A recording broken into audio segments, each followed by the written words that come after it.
despite the amount of time I've spent in this room, many times where I wish I could just get out. Now that I do have a piece of that getting out, I realize how much of a sanctuary this room has come to be for me. So many epiphanies, so many thoughts, so many theories, so many philosophies taking place within these walls.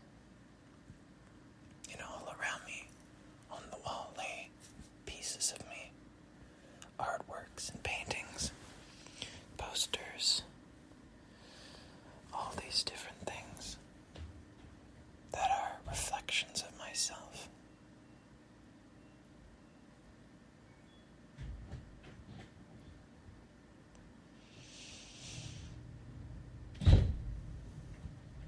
Every sound will be nostalgic for me someday. I know that much to be true. If I live long enough to not be within this house anymore, and if all the stuff Trump is trying to make comes true, very likely, especially because of the mass deportation of immigrants, and now he's also saying he's going to put them in Guantanamo Bay, which is basically a concentration camp, but it's millions of dollars per prisoner, and so they're going to quickly realize, oh, it's not cost effective, and that's why Hitler started killing them. It was because it cost so much to keep them there alive. There's a lot of shit happening in the world right now, and if all the stuff he's trying to do happens, we will enter probably a Great Depression, and realistically speaking, we could easily lose our house. We do not own this house. We rent it, just like anyone with an apartment or whatever, right? The last house my immediate family owned was the one my mom had, which she had to sell because,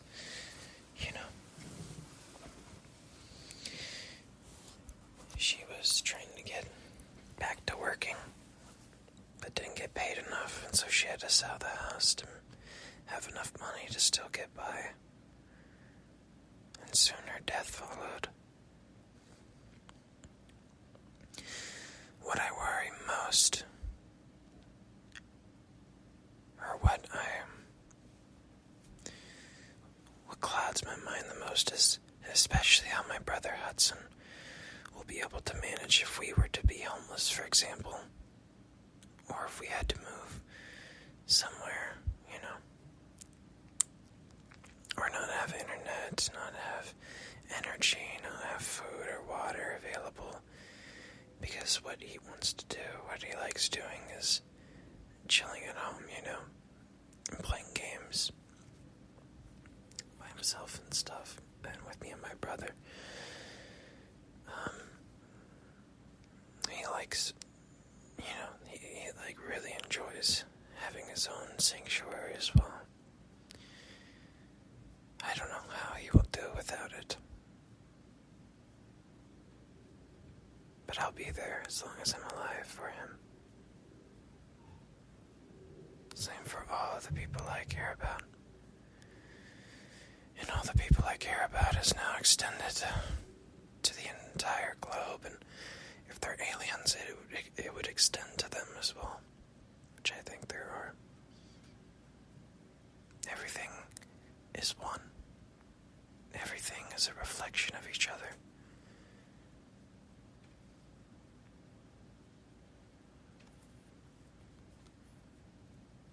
And when we die, we very well just may wake up as someone else.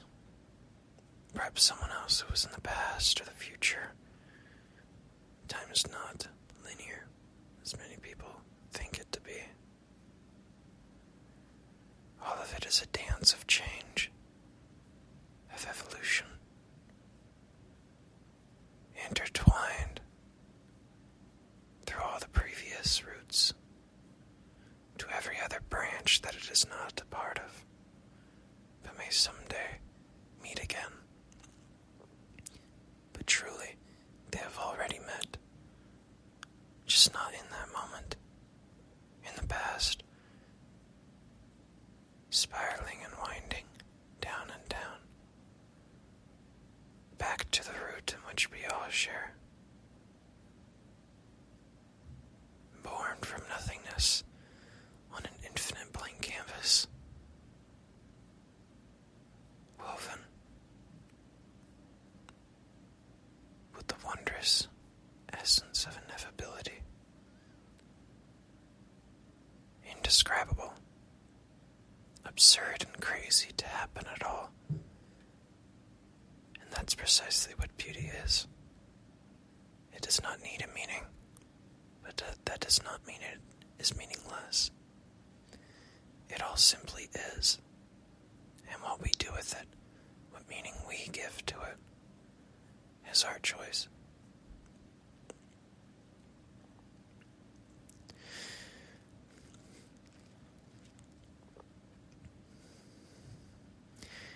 I'm in a very strange part of my life where I am getting more and more into activism as of late because of what Trump is trying to do. And my scope for my goals has widened more and more than it has ever before in my entire life. Before, I had thought of helping just my friends, my family, then it extended to an audience online. Now it has extended to the entire country and also the world. I'm starting to see the lines.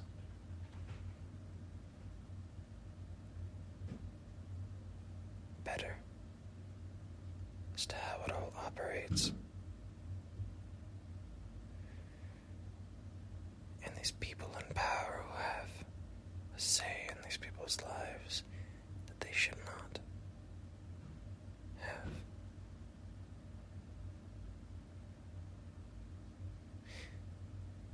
People who think that they are worth more than any other person or any other thing, for that matter, viewing themselves to be essentially gods amongst men. It's a foolish, yet understandable perspective.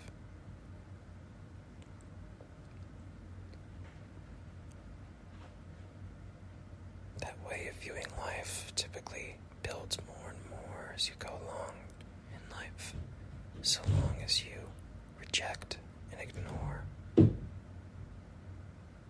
thoughts in your head, questioning that ego.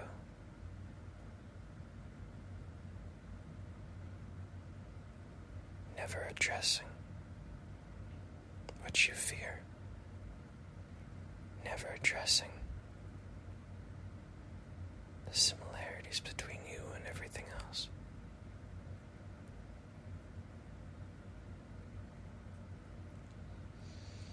And so hate is built on the foundation of indifference, and fear born from indifference.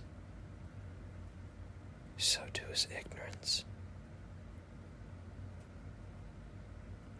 If you are too uncaring to learn,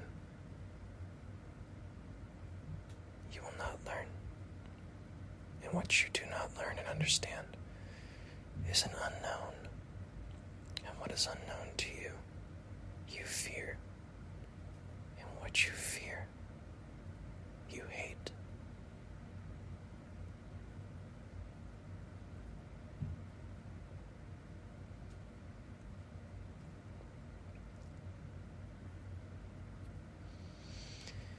Ignorance is a false bliss.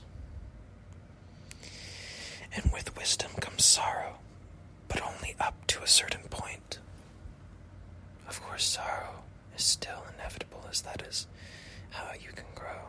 Perhaps it is inevitable, even when you have the peak. But of course, you'll never reach the peak of knowledge, for there is always more for you to understand. If there were no other steps to climb, no other steps to take, had you taken every step that you could, understood it all, then that is true death.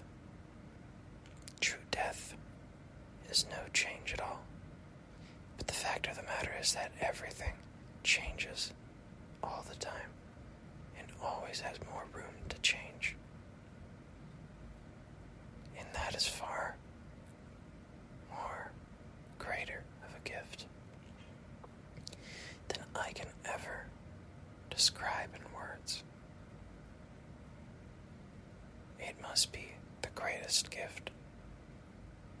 The greatest gift I can think of is that woven into the very essence of being, or nothingness itself, is the potential for everything to emerge from it, for it to change into, always changing.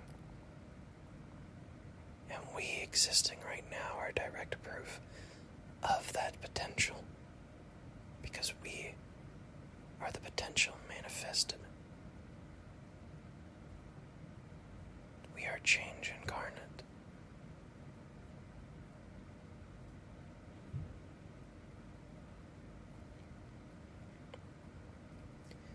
I would not choose to have it any other way. Sometimes when I'm surrounded with friends, or in this room and thinking to myself, or with family, or doing things I love, or on car drives home, looking up and seeing this beautiful palette of colors, this painting of clouds dancing with each other, I think to myself how this is already the greatest heaven.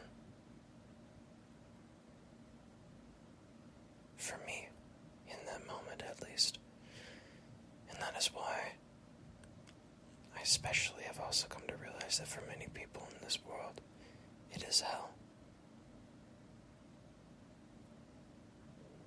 It is an endless hell that they wish for it to be over, or a world where they view it with hate, with fear.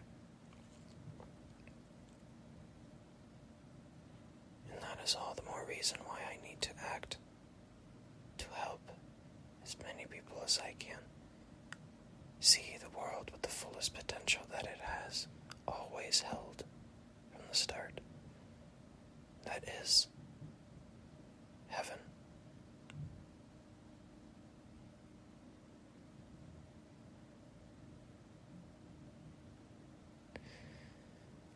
Imagine for a moment if there were no other intelligent life out there. If Earth is all there is to be born into as life. Imagine for a moment that once you die, right, whether you do or do not come back, right, not only will you have seemingly just experienced the life on this planet, right, born into it from nothingness, but if this world was to be, if everyone treated each other and everything with an unconditional love and respect, attempt at understanding, serenity, wisdom, if everyone was that way, and if everyone addressed all their fears and accepted the worst case scenario and recognized that they are still free in their mind eternally by conquering those fears within themselves, this world would be heaven, no matter what you were born into it as. If everyone took care of each other, including even the animals, where they could. If you were born as an animal, you would live your life as an animal and be eaten, right? But of course you are not truly dead, as you are still changing. You are now in a different form for them to consume, for them to absorb the nutrients of, and to continue living, and then eventually they will die and be taken up by something else. And since we all were born seemingly from complete nothingness, or we just snapped into being, doesn't it seemingly make sense that same nothingness after death. And since we would not be anything, we would not sense the passage of time.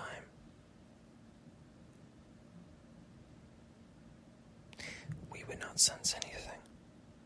We would not be anything, at least aware of itself. And so, we would snap back into being. We would be reborn, perhaps with no memory of what it was before, but with still just as much ability.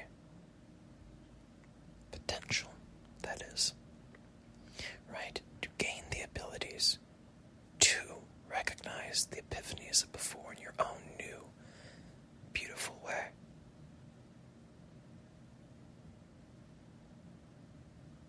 To come to realize these same unchanging truths woven into the very essence of existence. That first off, it is the greatest gift to be anything in the first place. Second, it is the most absurd and craziest and wildest thing ever.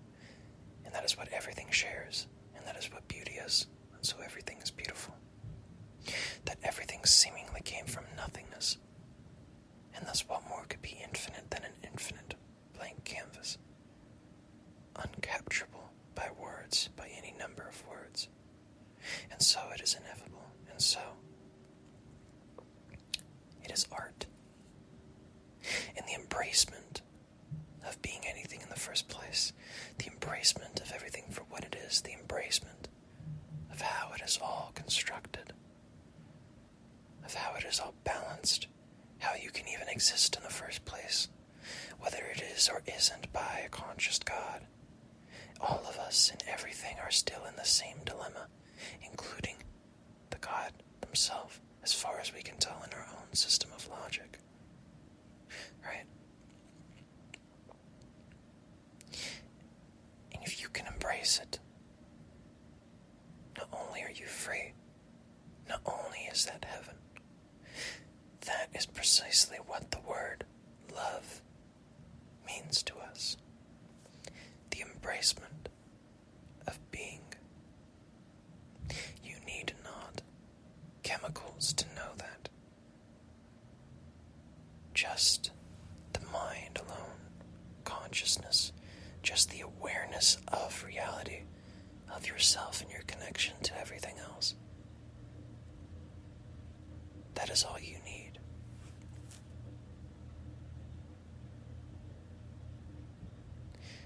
The spirit is the emptiness woven at the base of it all.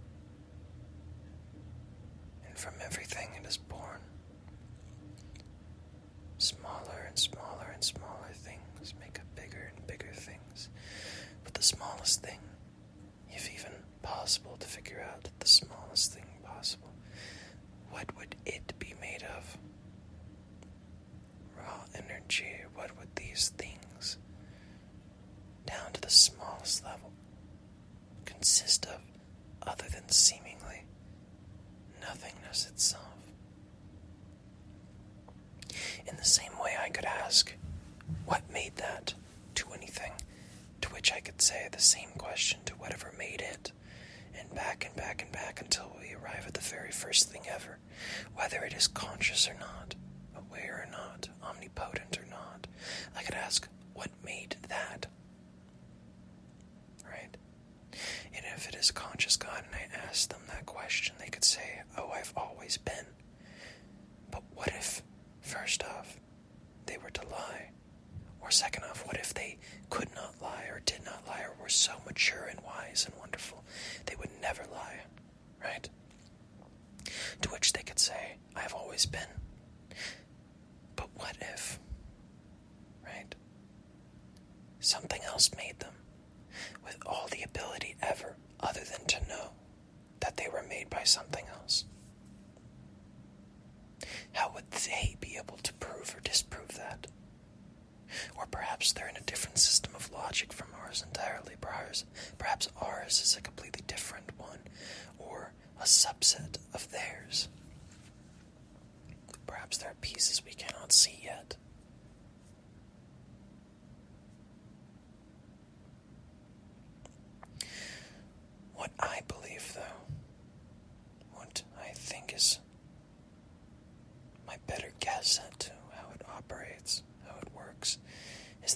every single step in the system is woven with the exact same logic and is recursively forming itself.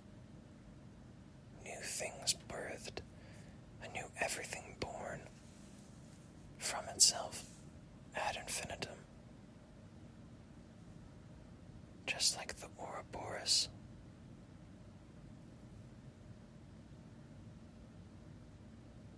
And with every step of the way being a reflection of the entire system as a whole.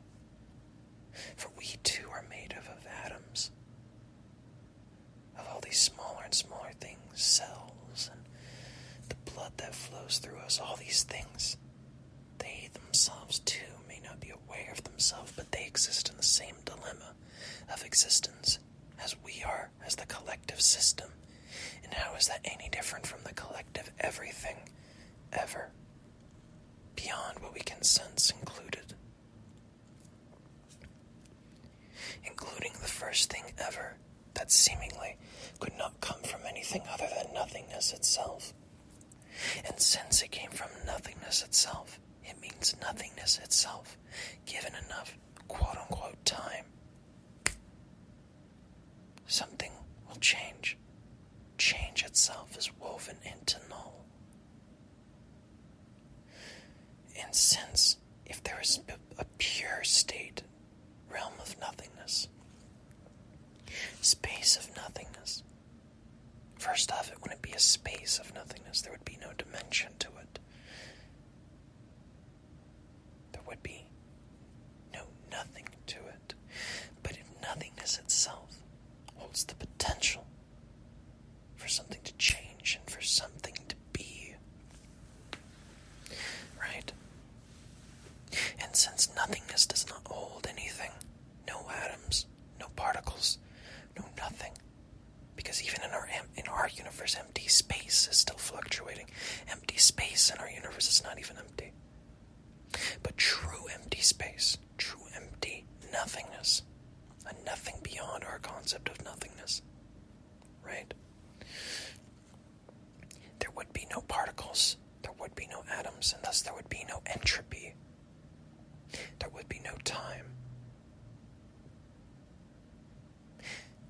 Because entropy, time, all these things that are so in our universe, is everywhere, right? But in true empty space, there is no time, there is no entropy, nothing to allow or permit our concept of entropy, right? Flowing from higher states to lower states. There's nothing to even stabilize. There is nothing. And given enough time, an infinite amount of time, if there is a potential for something to happen, it will happen. But if there is no time in this realm, but it still holds the potential for something to change, it almost seems like it is impossible for there to be empty space, because the instant that there is empty space, and if there's the potential for something to be born from it, something will be born immediately, because there would be no time, once again. But given enough time, or our concept of it, something is bound to happen, and has the potential for it to be born from. So it would be birthed again. And so even when the universe seemingly will someday return to that same nothingness, well, of course, there are always things I will not know. There is always more for me to understand. But with the breaking index being negative and the universe expanding, who am I to say the universe will even end? Perhaps it disperses itself into smaller fragments of itself so that it can be birthed anew.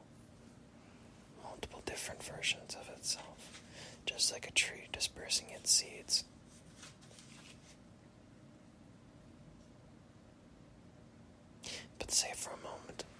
say that the universe did end, or that any second right now the universe could cease to exist entirely, because nothing is guaranteed other than the present moment in which you are currently experiencing, right? Say, for example, you return to the nothingness, and given what I just said,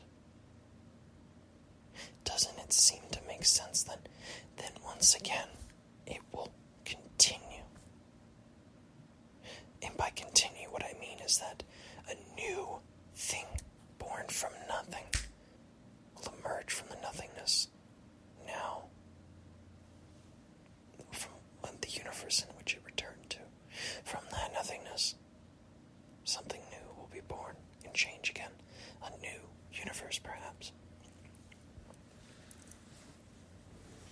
And inevitably, given enough time, once again, there's a potential for it to happen. It will happen, including life, including us. All of it based in the same logic. And if you can understand that logic that weaves everything together, including science, all of science, all the things we can come to know, or at least things that seem to be true regardless of what we believe. I think the spiritual is what we, for so long throughout our time here as human beings, have deemed spiritual, are not at all segregated from the scientific, but integrated, intertwined with it. Spirituality is merely a matter of perspective of what exists regardless of what you believe. And that is the relative aspect of it, a subjective aspect where you could base it on anything in which you perceive everything to be. Or through logic, through these things, through science, through love, through philosophy.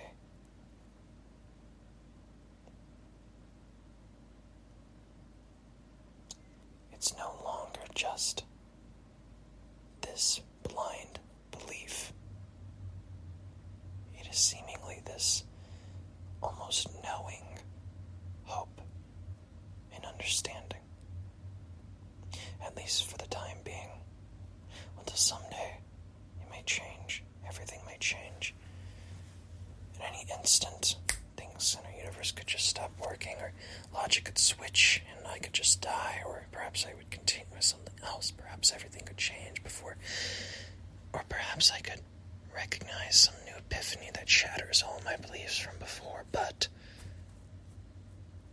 seemingly, no matter what, it doesn't change the ability, the reality, in which no matter what situation you are in, if you are aware, if you are conscious,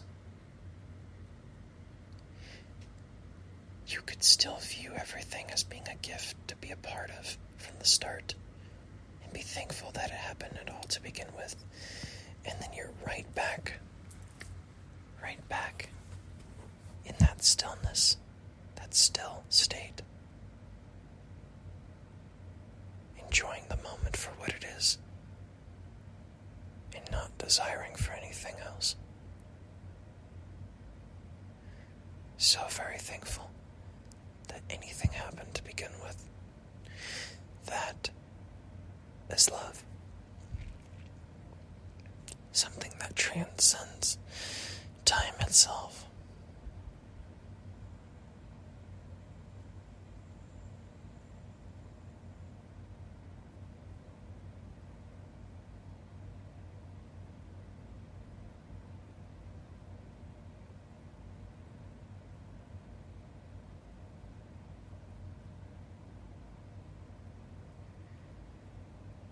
My mind is fully clear right now. I would never be able to describe this feeling in words.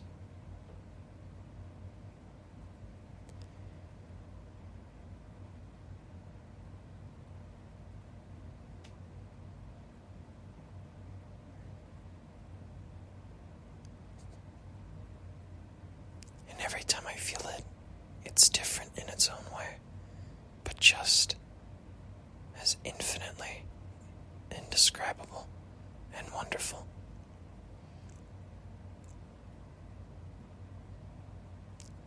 Bliss and gratitude.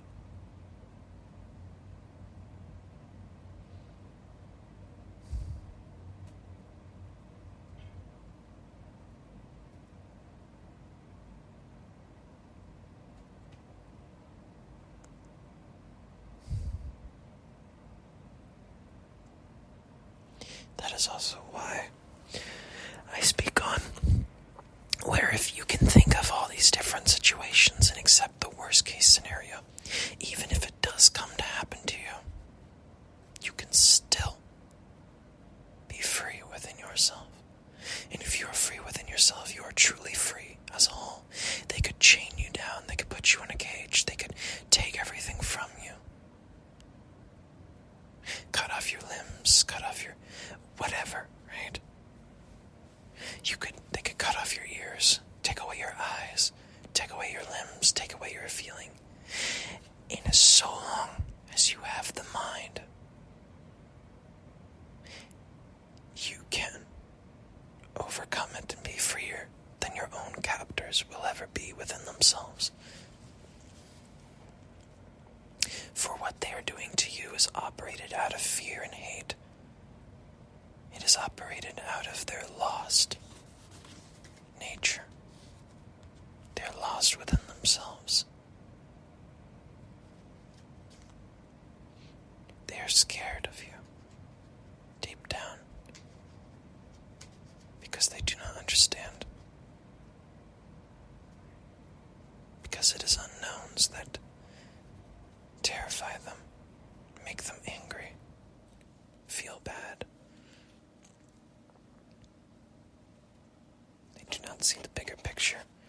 They do not see the alternate routes they could take to resolve the conflicts. And so while they are lost in enacting this upon you, they could take everything from you, your whole body. You can still overcome your own fear and not even hate them, not despise them for what they are doing, but view them as a version of yourself and forgive. Forgive for the sake of forgiving, not for the sake of some higher power, not for the sake of others, but because it is the most righteous thing you can do. It is love. And that exists regardless of whether or not there is some higher power. Because the very essence of everything that is the same as anything else that is. And love is still the unchanging truth, unconditional love, virtue, eudaimonia, gifting, understanding, gratitude. There are so many different words to describe it. There isn't really a word properly to describe the state. Also because it is unique for each person. Because we're all different versions of everything. In which everything is a gift forming us. And we are a gift back onto everything. Helping others form themselves too. To realize themselves. To become. To grow. And in every second, every instant, even when my mind is empty, even when I am unmoving, even when I am not doing anything, I am still growing, changing into the next instant. And even when I am dead,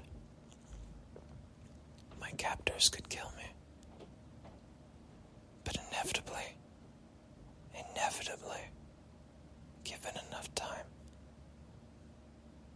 a messenger of love will arise again in their own unique way. And this messenger of love can be anybody, anything, any living creature, anyone aware of themselves.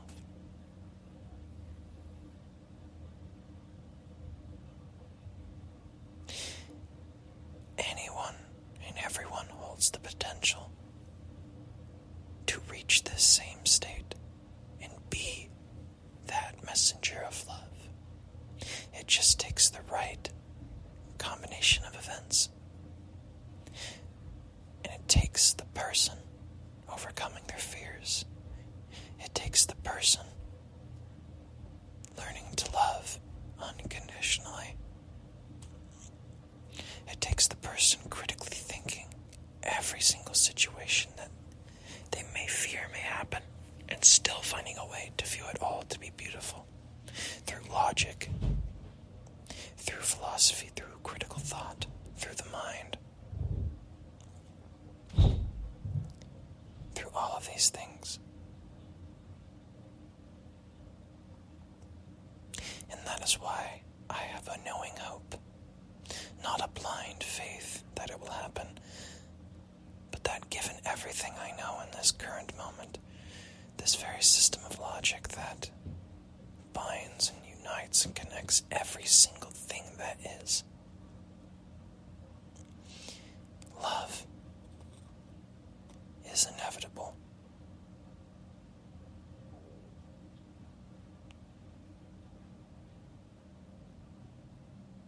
And given enough time, perhaps someday, we will see, or we will wake up after we die, perhaps an infinite number of times if it has to take that long, but likely not, perhaps so,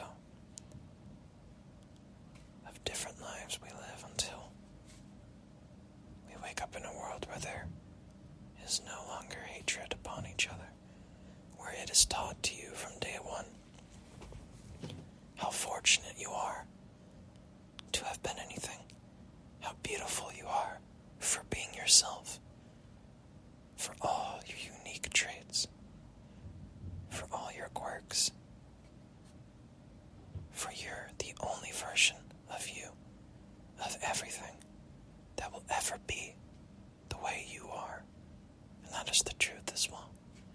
And that is why, by embracing that essence of yourself, that is heaven. Heaven does not need to be a place of the physical realm. Heaven is something you find within your own heart, within your mind. Enlightenment through eudaimonia, through your virtue.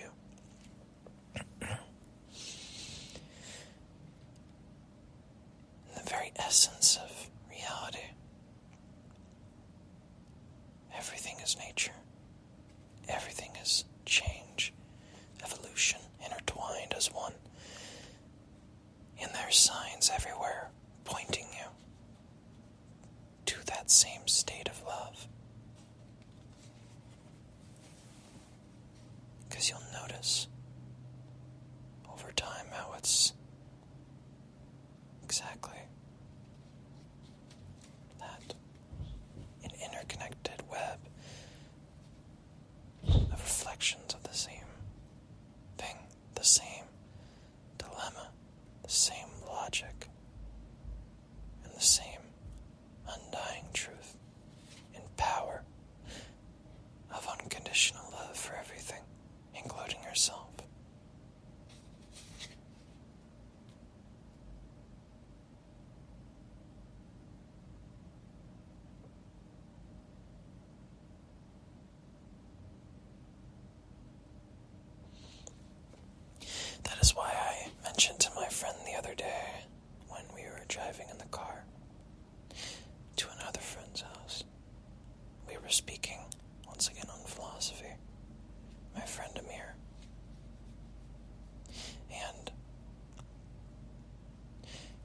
got to this kind of same topic I am speaking now to my phone. And I was also saying how a lot of people hang on the promise or the idea of a second coming of Christ. A second coming, that He'll come save the world, that Armageddon will happen in Christianity, right? This is what they think. The way in which I interpret it is that the second coming of Christ is not Jesus Himself, literally, but that the second coming of Christ being inevitable is merely another messenger of love who self-actualized into that state of knowing. And so, from my perspective, there have been countless numbers of second comings, and before Christ as well. Any time you act out of love, you act out of bliss and gratitude for existence, even if it's just temporary, those moments of happiness and bliss to be anything, that is a piece of heaven. That is a piece, a step towards you realizing yourself and becoming your own messenger of love, of the truth.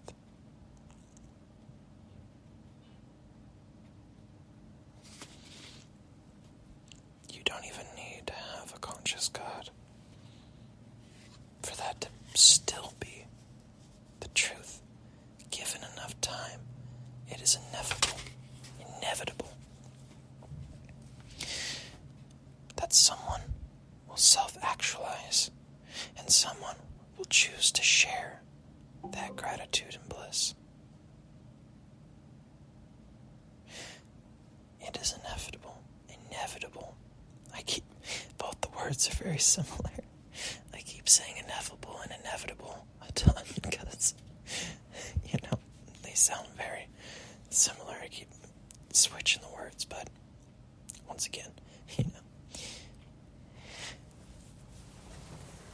there is no such thing as perfection other than imperfection. Imperfection is perfection. Because if everything was quote-unquote perfect,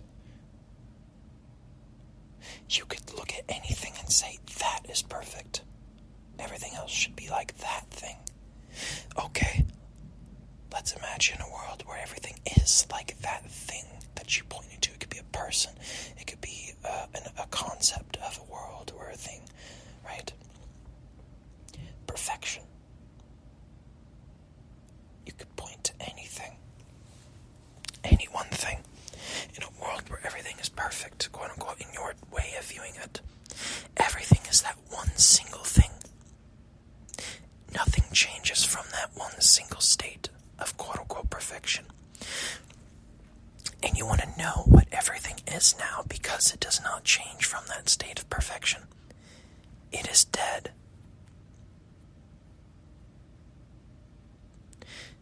Once again, the truest definition of death is no change at all. But everything changes, even when we die, in our typical sense of the word. If we go back to being this senseless nothing, perhaps the experience of nothingness itself still counts as an experience. Perhaps we are the very atoms and particles that once made up our bodies, now separated, but still, of course, intertwined in that moment in history. And so we are experiencing the nothingness in which they experience. We are now, right? In which everything experiences the same experience of just this tranquil nothingness until it is changed into a state where it adds filters atop that same core nothingness in which we all share, aka through senses. Touch, sight, smell, sound. filters atop the same nothingness in which everything experiences. And so when you die and you no longer have those senses for the moment, you are still experiencing nothingness. And inevitably, you will change into something again that does have an ability to sense. Filters atop the nothing. That is why I say so often that null is divine, zero is divine. From nothingness, and even in logic itself and set theory and all these things, you can form all the countable numbers with multiple different sets of nothingness, of the empty set.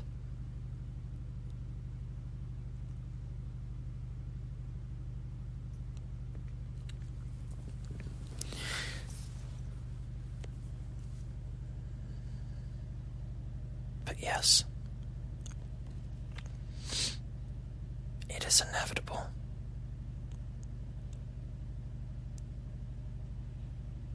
that someday we will reach perhaps a greater collective heaven than we ever have in all the previous realities and universes. And then after we attain that, is it inevitable that someday we'll achieve an even greater one, and a greater, and a greater, and a greater, and a greater one. Or perhaps that same bliss and love and happiness in the moment is an infinite one each time. So every time it's equal, anytime you uncover it. And you still grow into something greater with just as much value as before. Just as much equal and infinite value as any other thing that is. With or without meaning. That is not the question. The reality is that it is. And that is already beyond valuable.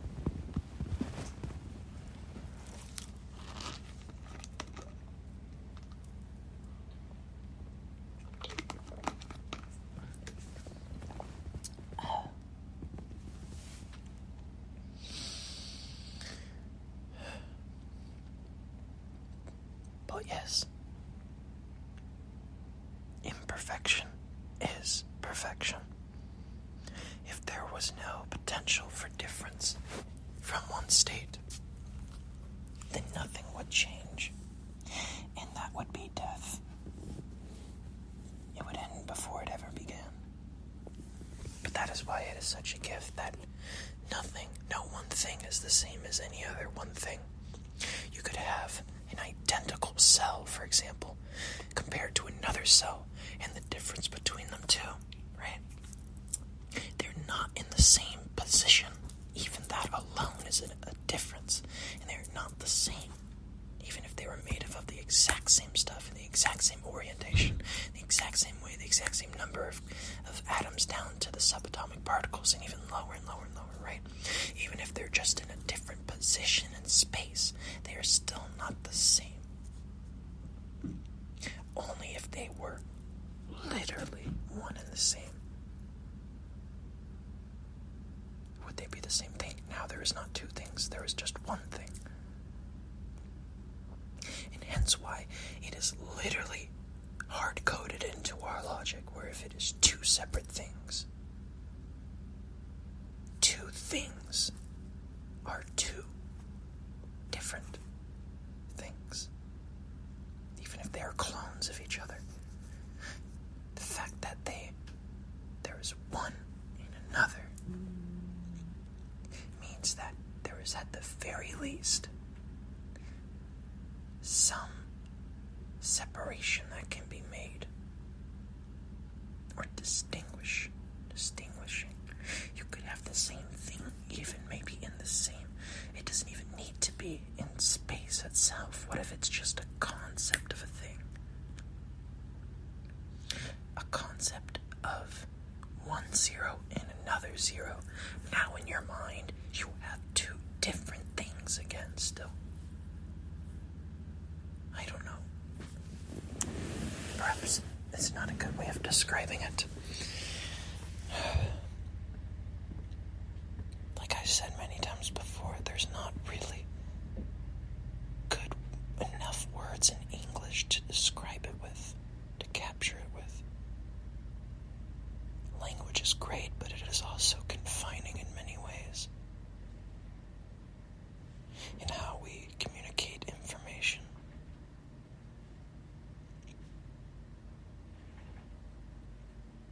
But all I'm trying to say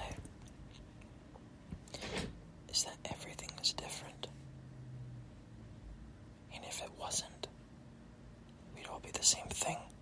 We'd be quote-unquote perfect.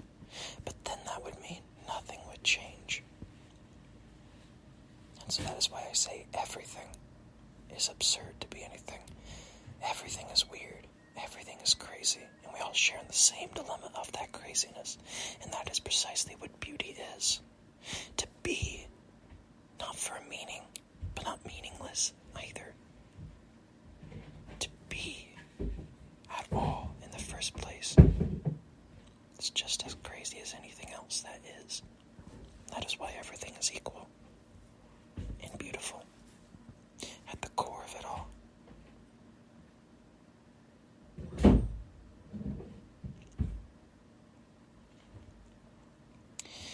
But,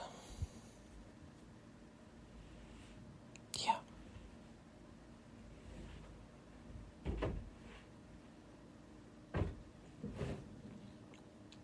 My dad is in the hallway right now. I'm not entirely sure what he's doing.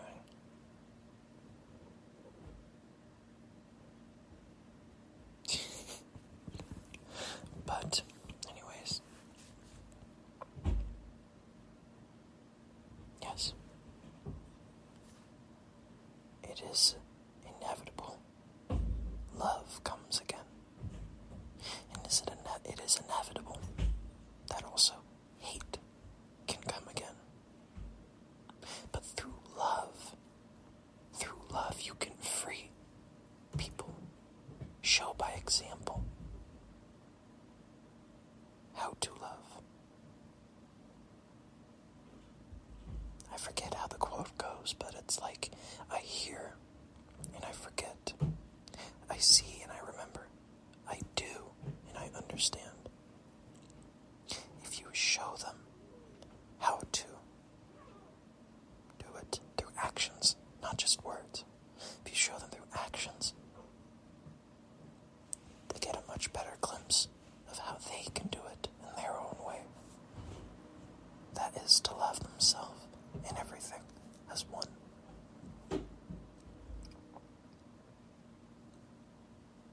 To uncover this understanding of themselves, not for anyone else but themselves, their own center of everything. For everything is its own center of everything. And anything that is could be used as an anchor point to everything else. You could point to that thing or that thing and say that is perfect or that is perfect. In reality, everything is perfect in its own unique way, changing into other perfect states in which the very essence of change itself is perfect. But in actuality, there is no such thing as perfect or imperfect, meaning or meaningless. Right? So many things we put labels to. One in its opposite, black and white, light in its absence, love in its absence. We put so many labels acting like it has to be one or the other. But what I've come to find is the answer typically, I think literally every single time, the best answer always lies balanced between the two vices. That's why I reference Aristotle's virtue ethics so often.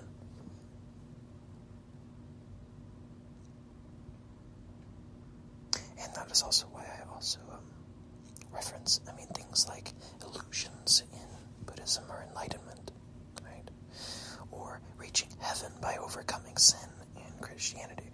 is sin? If everything is God, if everything is one, if everything is a reflection of the same dilemma, and all these things, then a crime against God, right, is just merely a crime against yourself and others around you.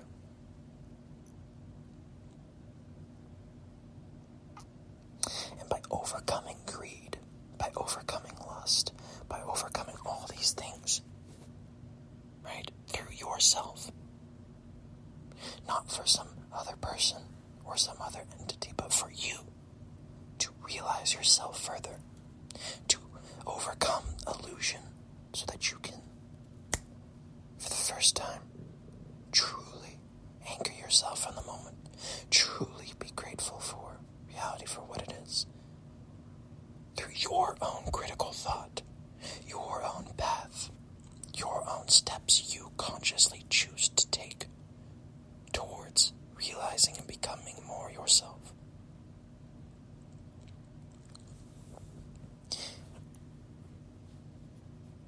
Until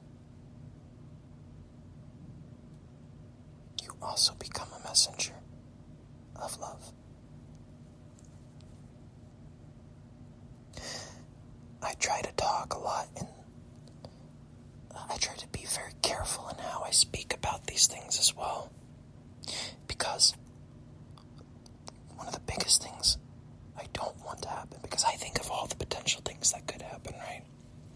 That's how I came to overcome my fear of potential things that could happen, right? Is by addressing everything I could even think of that I may be worried about and coming to terms with the worst case scenario, right?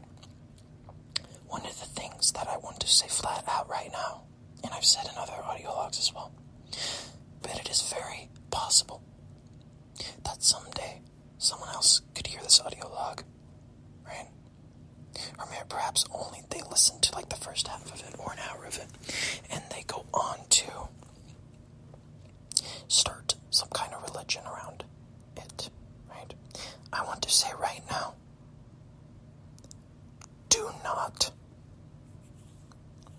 because that defeats the whole point of what I'm saying. Religion is only ever a moral compass that can point the person in the right direction, but it can easily be used as a vessel of division, of hate, of the opposition of no matter what the prime message is of the religion. If the prime message of the religion can be love or unconditional love, for example, Jesus cleaning the feet of even those who hate him the most, come today in the modern world where it is so many people, not all, of course, right? Because once again, any group is just as capable of corruption. Any group of people can have loving people or bad people, because it's not based on these artificial labels we come up with groups. It's based on the individuals themselves. And naturally, we are basically like kind of nature in its own different form, trying to balance itself out. We have the good people, we have the bad people, we have people thinking about it one way, thinking about the other way, right? One side or the other. That's why if you can meet in the middle and balance, once again, the answer does not lie in one or the other, but both and neither. But especially, once again, when it comes to religion, the number one cause of war throughout history, in human history, is religion. You do not need to be religious. You can be atheist. You can be Christian. You can be Buddhist. You can be Sikh. You can be any of these different things. You can be Muslim. You can be Jewish. You can be Gnostic. You can be any religion. But the point is, it doesn't matter, because you are still not separated at the core because of this artificial label you have put upon yourself. You could choose to let that divide you from other people, or you could view it to be as a gift that anything can be different in the first place. And that's what it is. That's the truth, is that it is a blessing. It is a wonderful gift that there can even be different religions or no religions. And that is why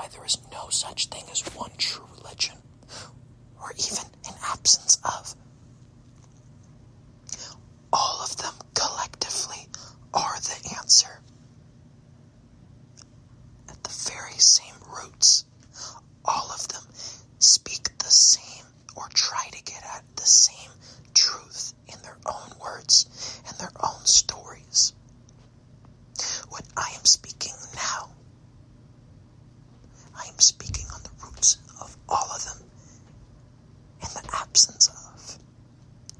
You can be atheist, you can be any of these, and still act out of the same wonderful, ineffable beauty of love to yourself and everyone else. You need not do it for some higher power or for another person. Or, matter of fact, if I, right now, another thing as well I want to say, I am a messenger of love. I am not the first, and I will not be the last. You could be another, or perhaps you already are. And I think everyone is already in their own way, because any human being has probably enjoyed life for even a split second, right? You don't even need to feel the physical happiness to still know that it means something to you. And that is what a piece of that heaven is. And if you keep acting towards it, someday you can get to a reality where most of the things you see in life, at least, if not everything, you see to be wonderful, right? And the ultimate goal is being able to love, no matter what, unconditional love to yourself and everyone else, once again, right? No exceptions. Doesn't matter who it is. Doesn't matter what they've done. Doesn't matter what the thing is. Doesn't matter if they're an alien from the fucking Andromeda galaxy, right? Does not matter what it is, what it's done to you. It doesn't change the fact that the most strongest, mature response you can possibly return it with is love still. That is the most mature thing you can ever do, is to still seek to understand their perspective and recognizing they are one and the same as you, just as infinitely ineffable and equal through that, no matter what.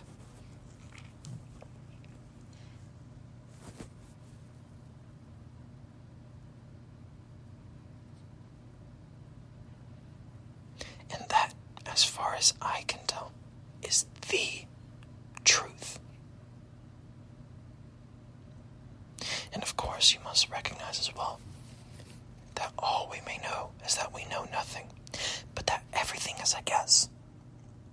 Everything is a guess, and that is why we give it our best guess. And that's precisely what science is as well. Our best guess at things that exist regardless of what we think. And that is my guess.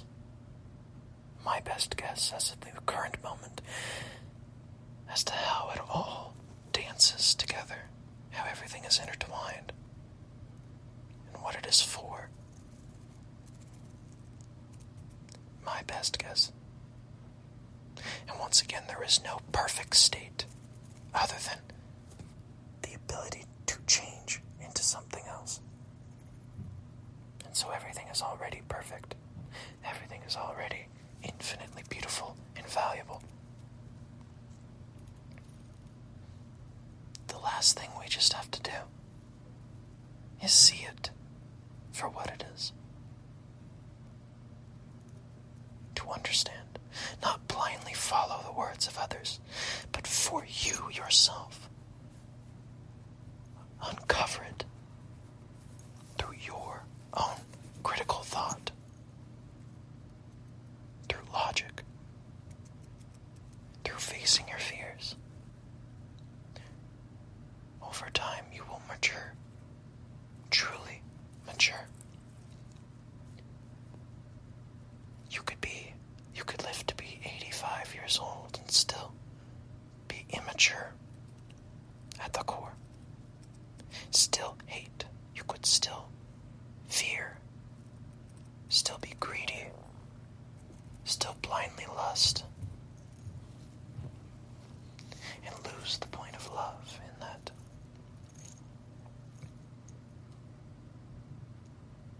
Experience will only help you towards the step, only act as a step towards the goal of love. If you, the person address it, if you analyze it, you think about it, ask yourself questions. Through yourself only can you truly find and uncover your own wonderful version of heaven. And you'll also come to find out, to reach it, you also have to go through your own version of hell. But by going through the hardest parts of life, by going through, right, this internal hell, where you may hate life, you may hate others, you may hate yourself, you may have no passion sometimes, you may, I know I sure still get that way, right? It's not going to be a one and done thing. Inevitably, the bad can come back around. Inevitably, some terrible thing can happen to you still. And if not in this life, perhaps in another, or perhaps you won't be reborn as anything and this is the only life you have. And in that case, isn't that all the more reason to make the most of it? And even after it's over, you will forever have still happened, even if no one is left to remember. So in that way, you are still eternal. Still just as wonderful, right? Because it's not about how long you live. It's not about if you'll be reborn. It's not about necessarily even if you're aware of yourself, you could be a non-living thing. The fact is, you still are. That is what I'm trying to get at. Just by being, you were just as ineffable as anything else that is. No matter what. And that is beauty. That is art. And by realizing that, at least even just little pieces of it, that is love. True love.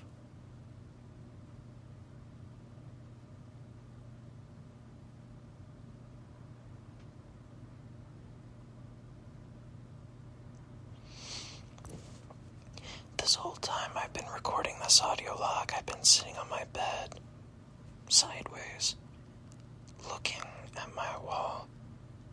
Not intentionally, this is normally why I always lay down on my bed, but I recently put up this poster above these three paintings I've had for a while now, where it shows a red sky, a black sky, and then in the middle there is a tree with a white, cloudy, beautiful sky behind it.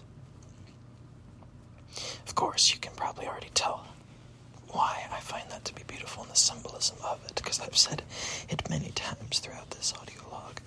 But above it, I have a new poster that I put only like 2 or 3 weeks ago. And I only learned of it in its symbolic depth a month ago, I'd say. On my wall, I have The Garden of Earthly Delights by Hieronymus Bosch. And it occurred to me, as I've had for the past week or so, these thoughts of a true heaven on earth, and how it is truly attainable. Improbable, yes, but possible forever, right? There are 3 different panels in this painting, and I keep looking to the right of the hell painting, right? And also with Hieronymus Bosch. These are metaphors, they're not literal, actual, visual, like what it actually would look like in hell or heaven or before. But it is a spectrum of the human emotion and the human experience.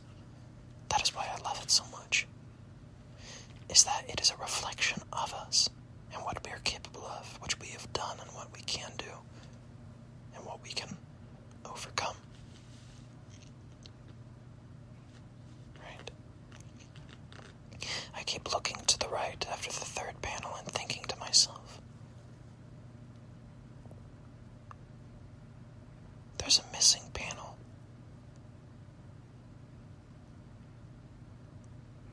One that we have not yet experienced in humanity's history.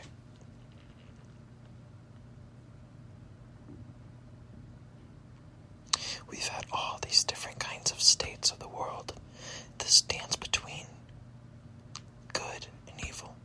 But that once again, evil is not even a real thing. There are no villains in life, only lost souls trying to find their way back to the stillness, back to the peace of mind to overcome their fears. What we mask and call evil is merely our interpretation of them being lost within themselves. They are not a monster. They are still just as equal as you, still just as beautiful and ineffable, but they cannot see it, and they cannot see it in others in that moment, perhaps. And that is why they act that way. For reasons they don't even realize fully. Or perhaps for reasons they do realize fully. Either way, they are lost. They are angry at the world or at themselves or in fear deep down of something. And only by them addressing it can they overcome it. And if they have only ever been told hate, if they have only ever been raised to see the world in that horrible manner, it makes complete sense for them to act that way. And that is all the more reason you must still love and show them through actions, gently, how to still love, how to still view everything to be beautiful.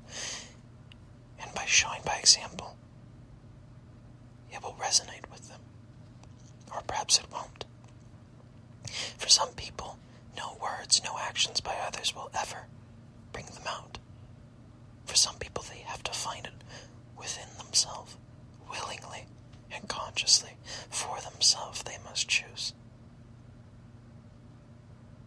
And it can only be walked by them, not forced by others. And even in that circumstance, you still treat them with love and try to offer them help on their journey as much as you can, even if they're refuted every single step of the way. Because that is still well, I don't want to say objectively, because once again, I don't know anything other than I know nothing. But the best guess I have towards that is that that is still the most mature thing you can possibly do in that situation. The most powerful, most incredible, most freeing thing you can do is still love. No matter what they've done. To have empathy, to have understanding that somehow something had to lead them down that path. Because as human beings, at least, we were all born completely ignorant, the same level, the same innocence. And by factors, many factors that we cannot control or change, including many things within ourselves. Say, for example, someone has psychopathic tendencies. They can't help that they were born that way. Someone who can't feel physical happiness and only feels happiness and harming, or perhaps these other things, right? They are still not evil.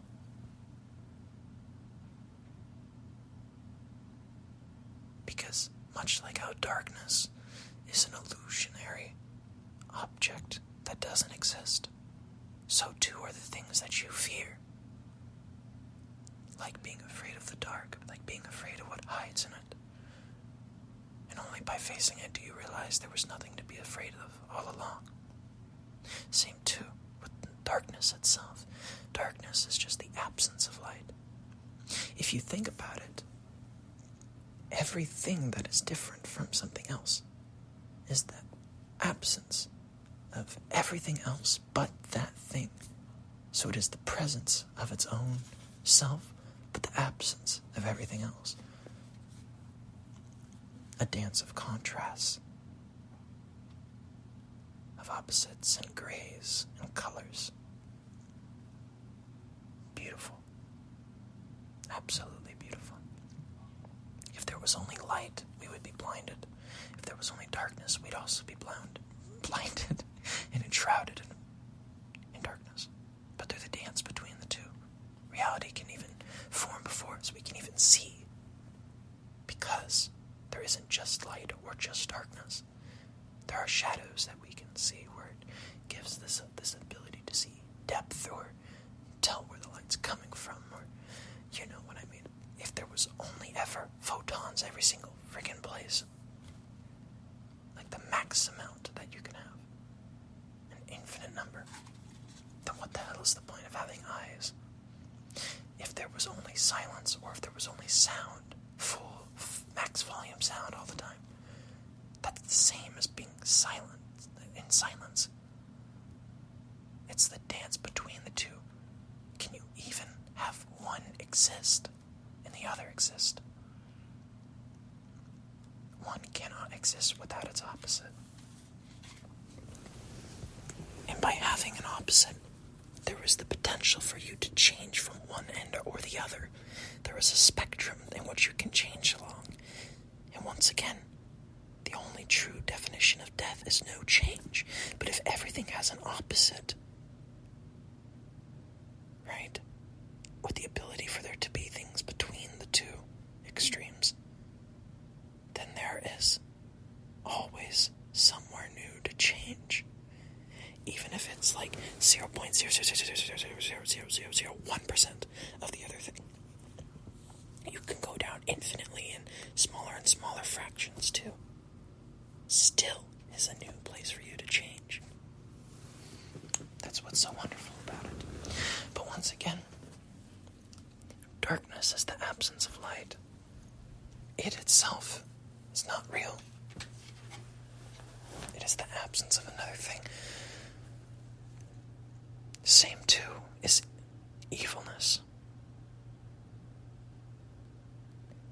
Evil is the absence of love. Evil is indifference, uncaring, to hate, to fear. But you are not a monster in doing it. In fact, it is necessary. It is a very necessary step for you to naturally kind of go through these things so that you can learn more of the spectrum and then come to understand that,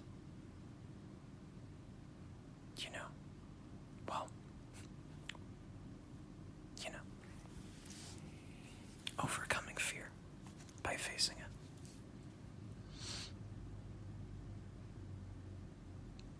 But yes, I don't think anything is intrinsically evil. I don't think anything is evil. Not even what's going on in the world today, right now. Even the people doing the most horrible things, like the genocide happening in Gaza, for example. It's horrible things, and it makes me so deeply sad. But do I think of the people doing it as demons who are unsavable, who are unequal? Do I think of them as any such thing? No. I would much rather prefer that they would not harm others, right? But hating them only is going to show them more hatred by example, not love. What Martin Luther King Jr. said, hate cannot drive out hate. Only love can do that. You still cannot hate them. You still cannot fear them. You still cannot view them as evil. Merely lost from the state of love. Temporarily lost. And some people may go their whole lives and never figure it out. Some people will live and die hating.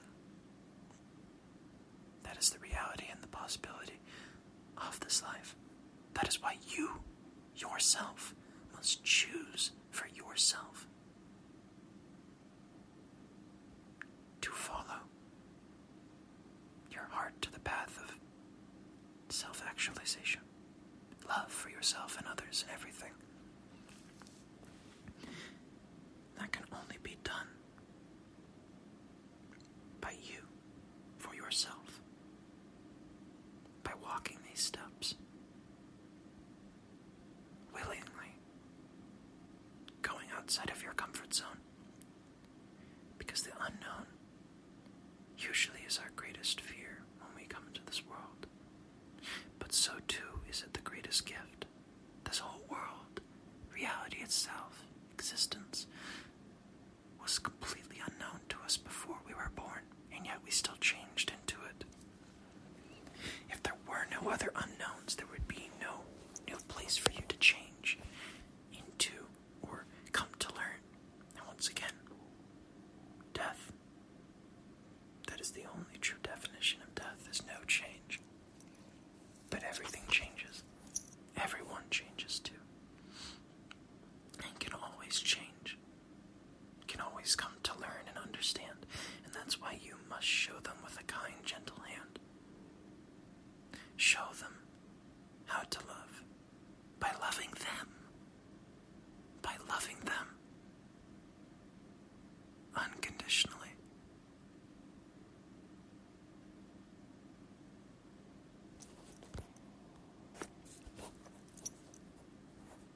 The opposite of love is not hate but indifference, as it's often said, in my time anyways. And that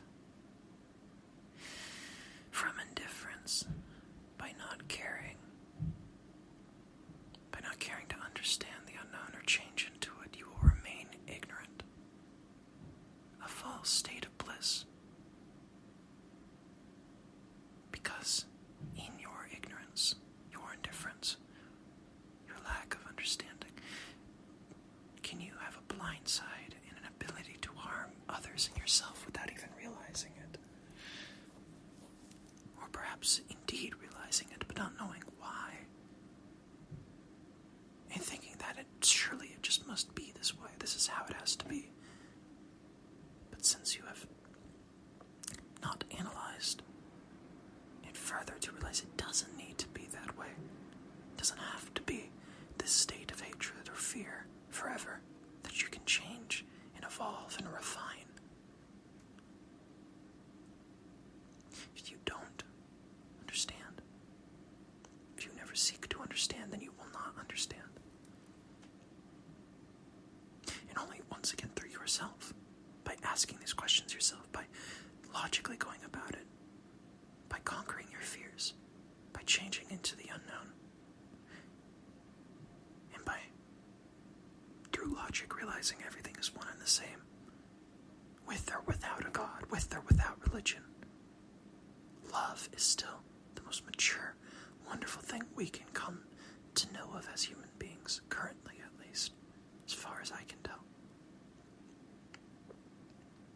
And I think will perhaps always be the case, even if you wake up as some alien or some animal who's not even aware of themselves, right? Or perhaps you could die and change. Well, perhaps you will just be experiencing the nothingness, as I spoke of earlier. You are still being, right? And that is still just as crazy and wonderful, whether you're aware of it or not. Same too with people who are in states of illusion or hate or lost within themselves. They are no different than me. I am no better or worse than anyone else or any other thing. That is the truth. I am a very fortunate person to have had all the events play out in such a manner to where I could understand these things, where I was granted such a precise combination of events, the butterfly effect and etc., however you want to describe it, to where I didn't die, where I didn't go down a different path, or I didn't go to do these other things, but instead did everything precisely. And all these other things that happened around me happened precisely.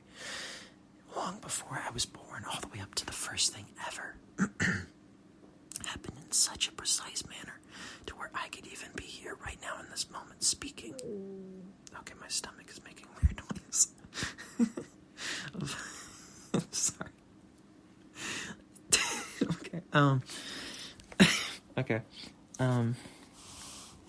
But yeah.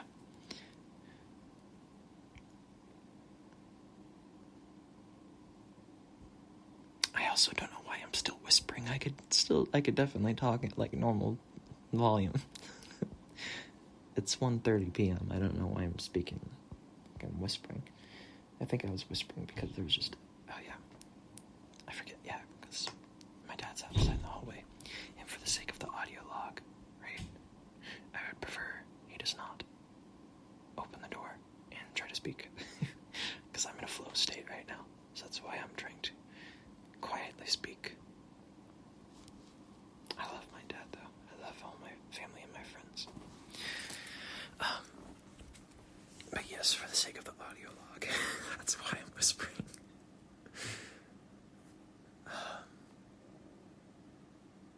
But yes.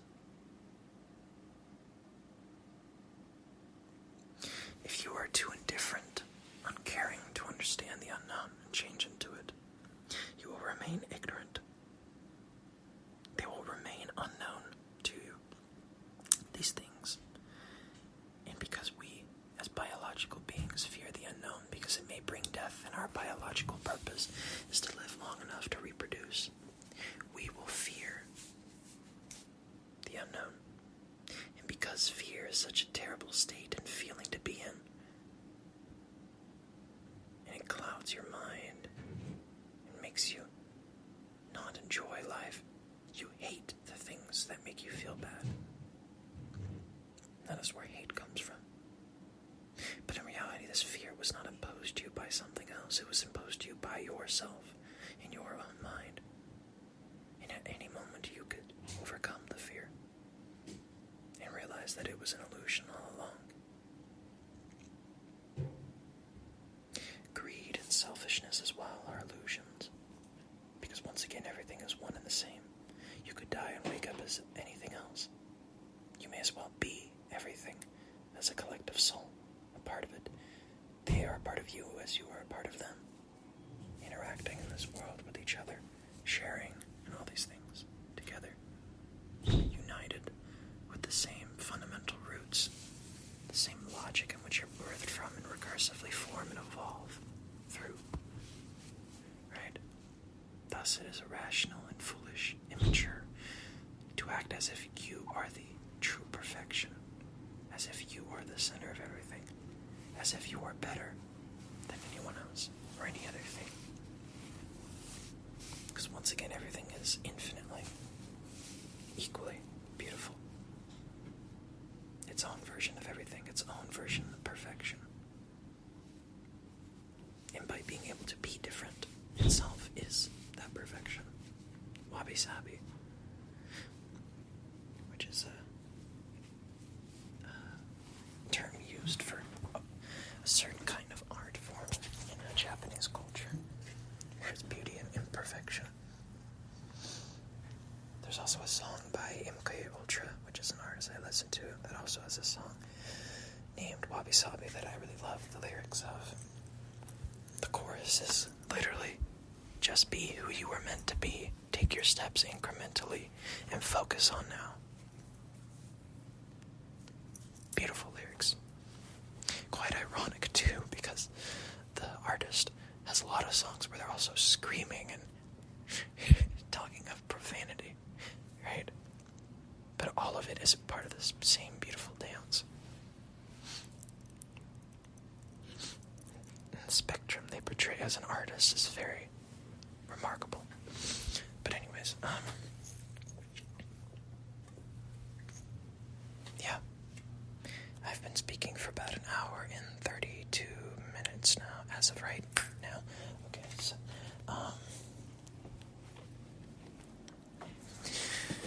okay, but, okay, why is my computer doing that? They have not responded to me. I was trying to email my professor.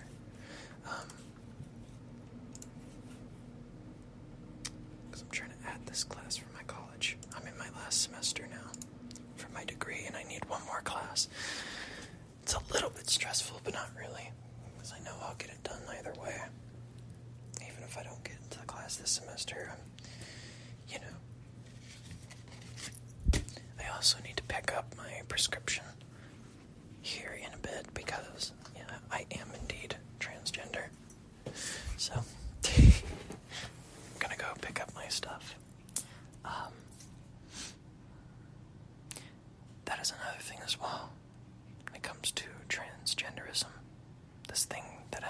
emergent throughout the entirety of history.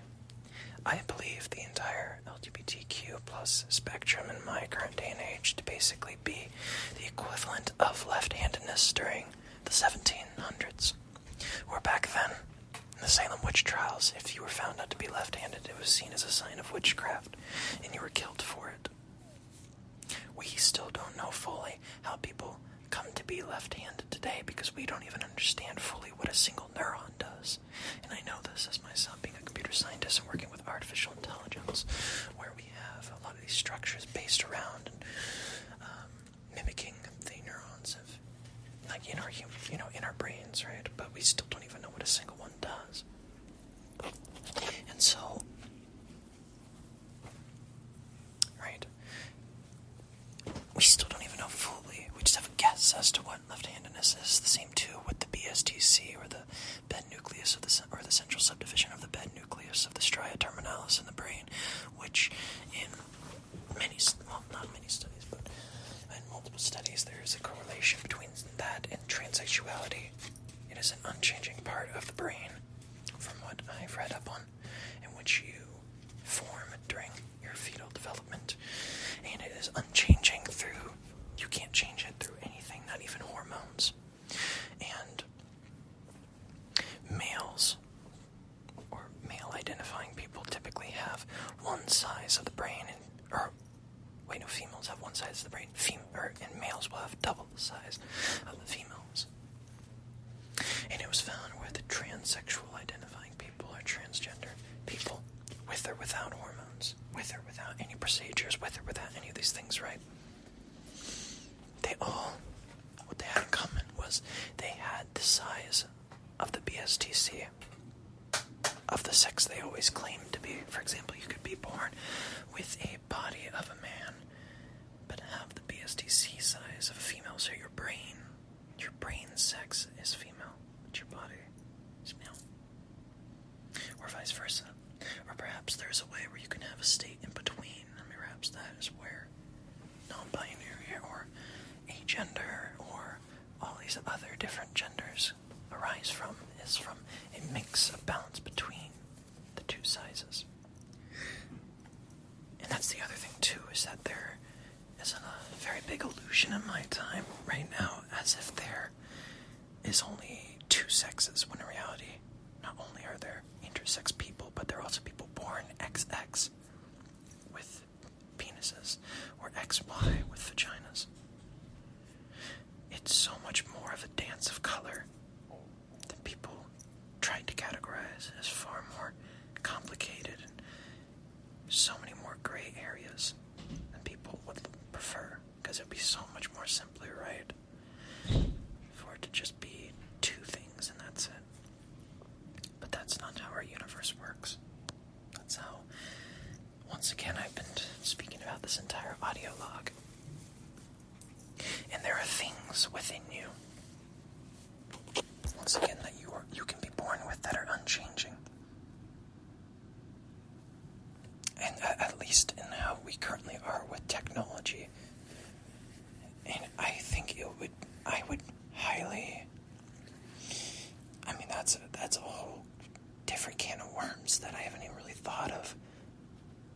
But if there is a future where people can change that part of you, I would view that as foolish.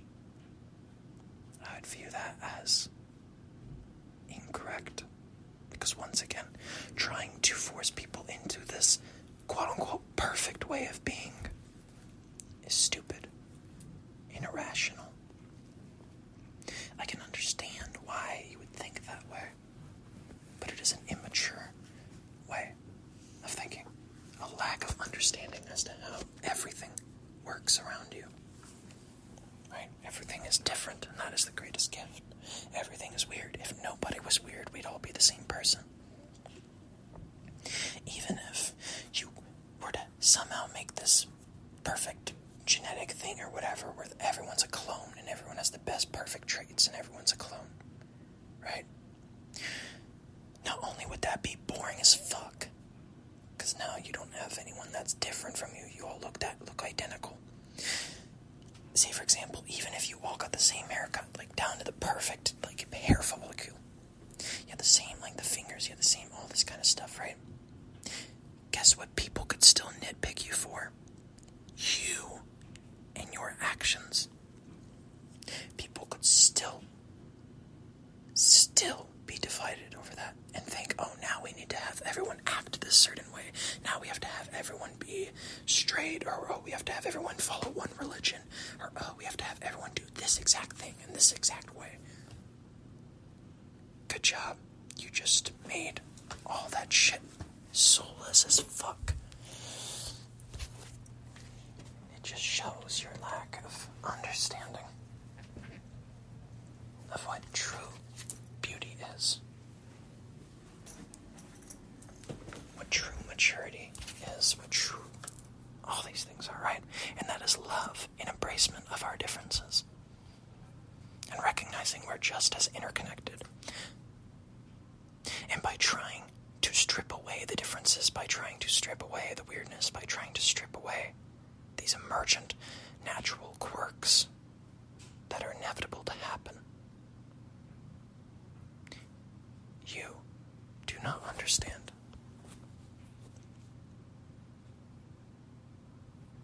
In the moment, at least. But,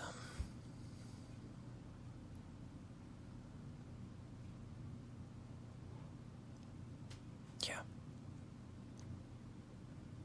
I want to go back real quickly and say as well, things that you can't control that you were born with, what you can control, and this is the truest, most mature and wonderful definition of true control, is how you view the uncontrollable things around you and within you, but still choosing to control for the best you can the things that you can control.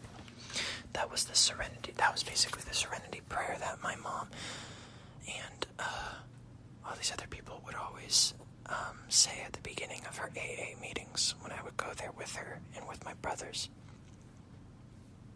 As I said that, I locked eyes with the picture of her I have on my shelf right next to her ashes. Some of her ashes, not all of them, of course, because my brothers also have some of their own.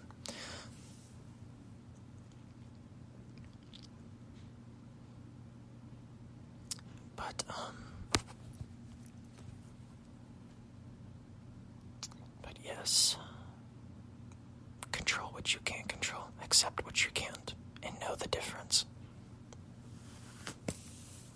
Serenity, wisdom, maturity, in realizing that, and knowing that, and acting out of that.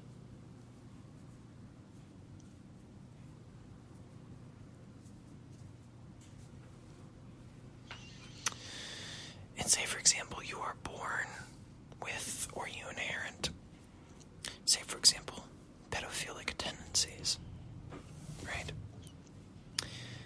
Or perhaps you are,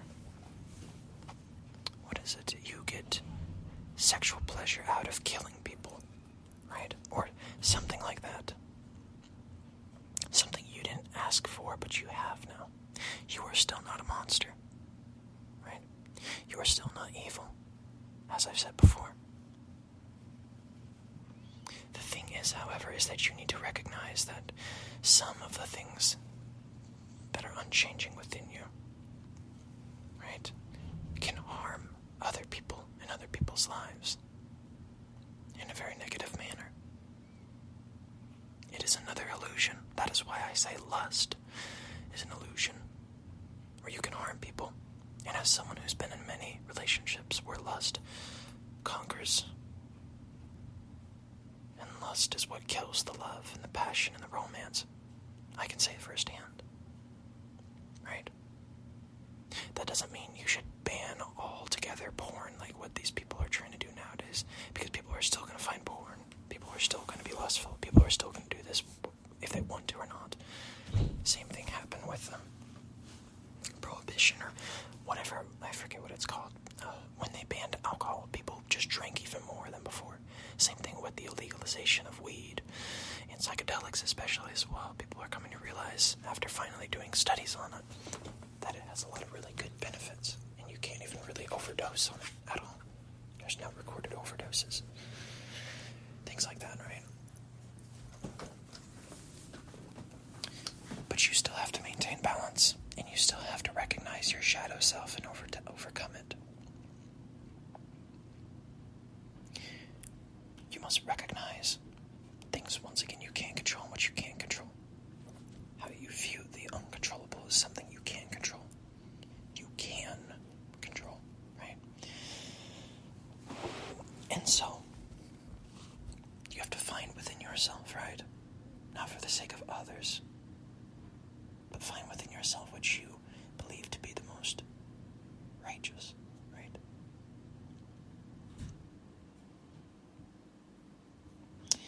Through logic,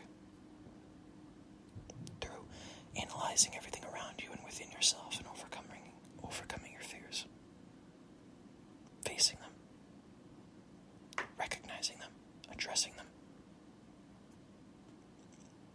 Once again, like with Carl Jung's kind of stuff, Jungian archetypes,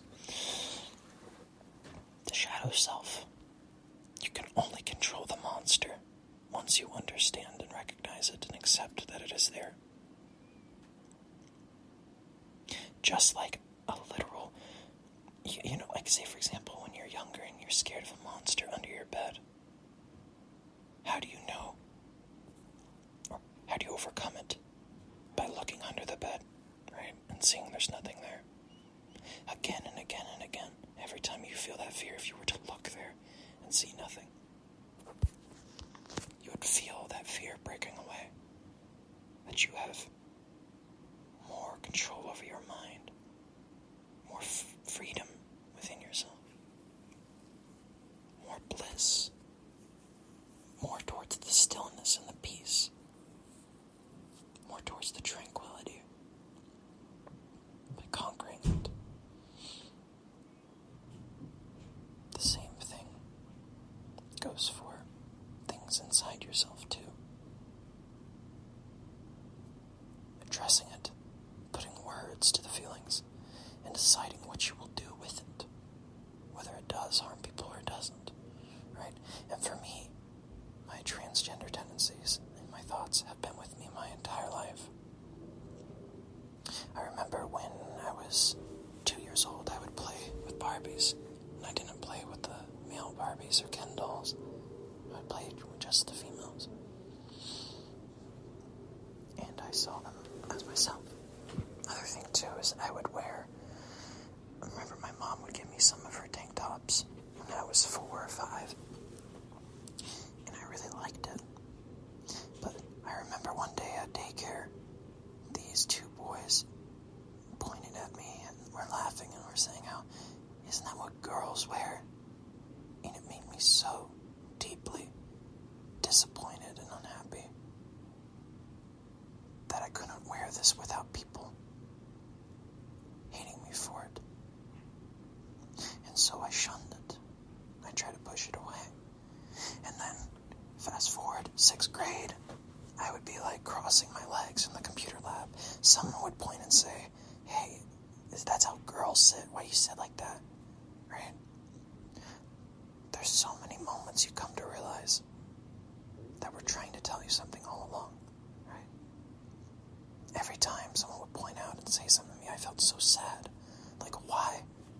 Why can't I just do this? Why can't I just be this way without someone shitting on me for it?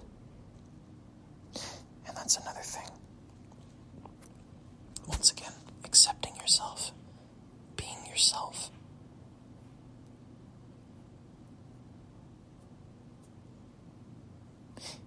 Because me crossing my legs or me doing whatever or wearing whatever, right? I'm not harming anyone else other than them harming themselves. They harm themselves because they fail to see what I'm doing. Once again, as being rational, as an emergent quirk of humanity, much like left-handedness. If I was writing with my left hand, or if someone was left-handed and writing with their left hand, and every time they did it, someone was like, why are you writing with your hand like that? That's what witches do. You probably feel really fucking shitty and try writing with your right hand, right? But left-handedness and right-handedness are different because you can actually train your brain to be right-handed. When it comes to transgenderism or sexual orientation, not only have I always been sexually into guys throughout my entire life, and for so long I tried to pray and pray and pray, please make me straight, every single night. Imagine doing that every single night in middle school. Another big thing that I've had, and especially when I was younger, is OCD. And I actually have to give credit to it, because if it weren't for OCD and its spam asking me the questions I didn't want to ask myself the most, again and again, and I would keep answering it and it would ask it again, it helped me conquer my fears.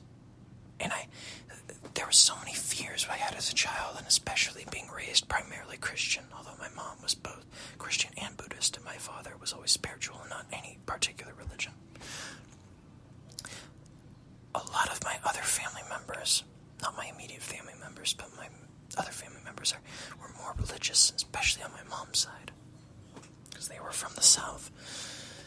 And so I desperately tried so hard to be what they wanted me to be. I tried so desperately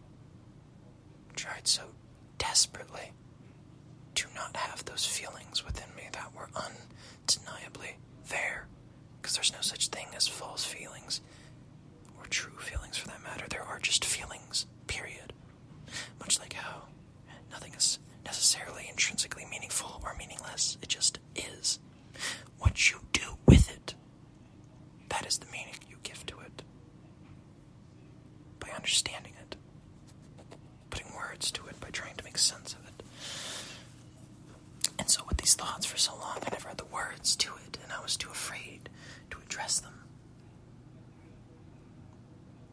And I tried so hard to be straight. I tried so hard to be masculine.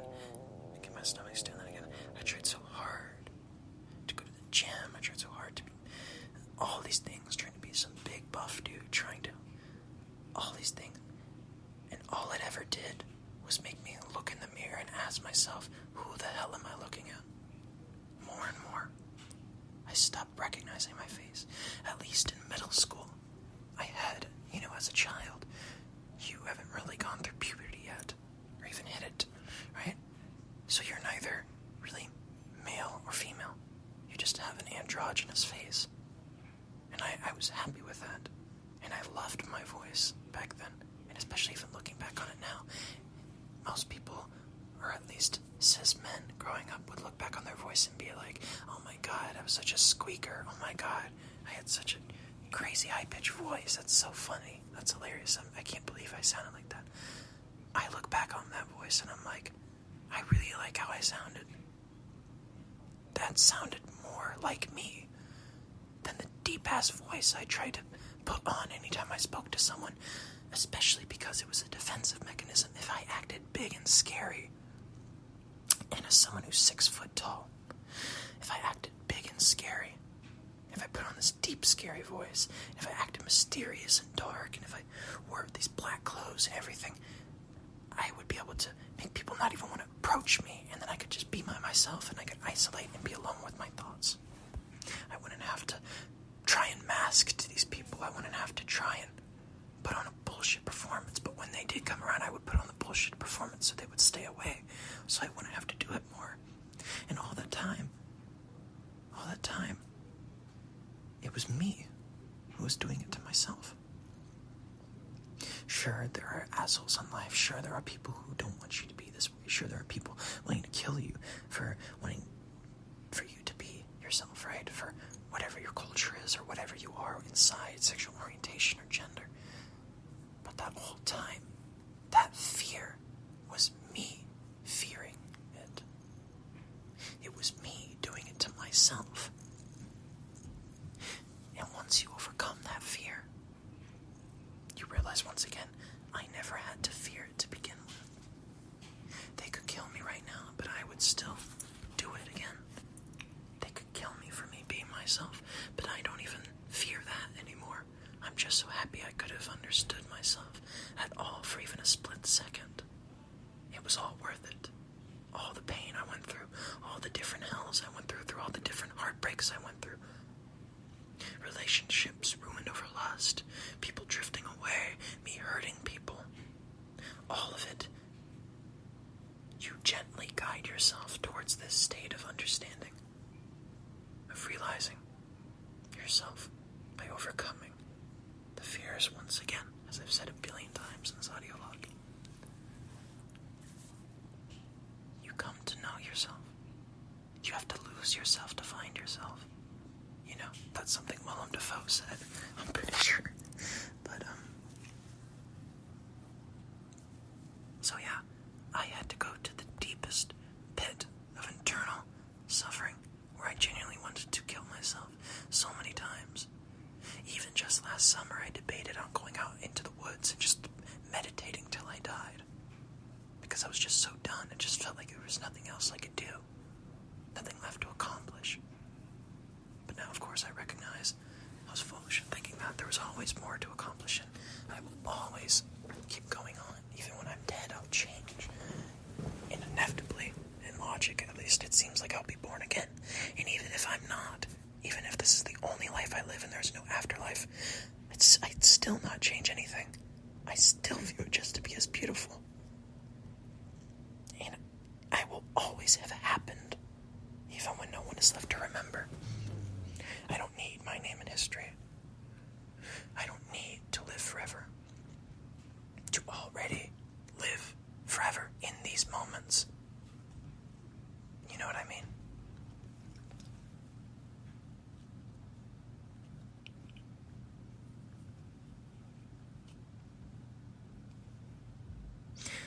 But yes, me and who I am deep down and have been my entire life has not changed. The only thing that has changed is my acceptance of it and my embracement of it. That is what has changed. Realizing all these different hints throughout life that have been trying to tell me, myself, I have been trying to tell myself what it is, but I didn't know the words until I started asking questions and putting words to the answers of what I knew deep down, what I felt all along.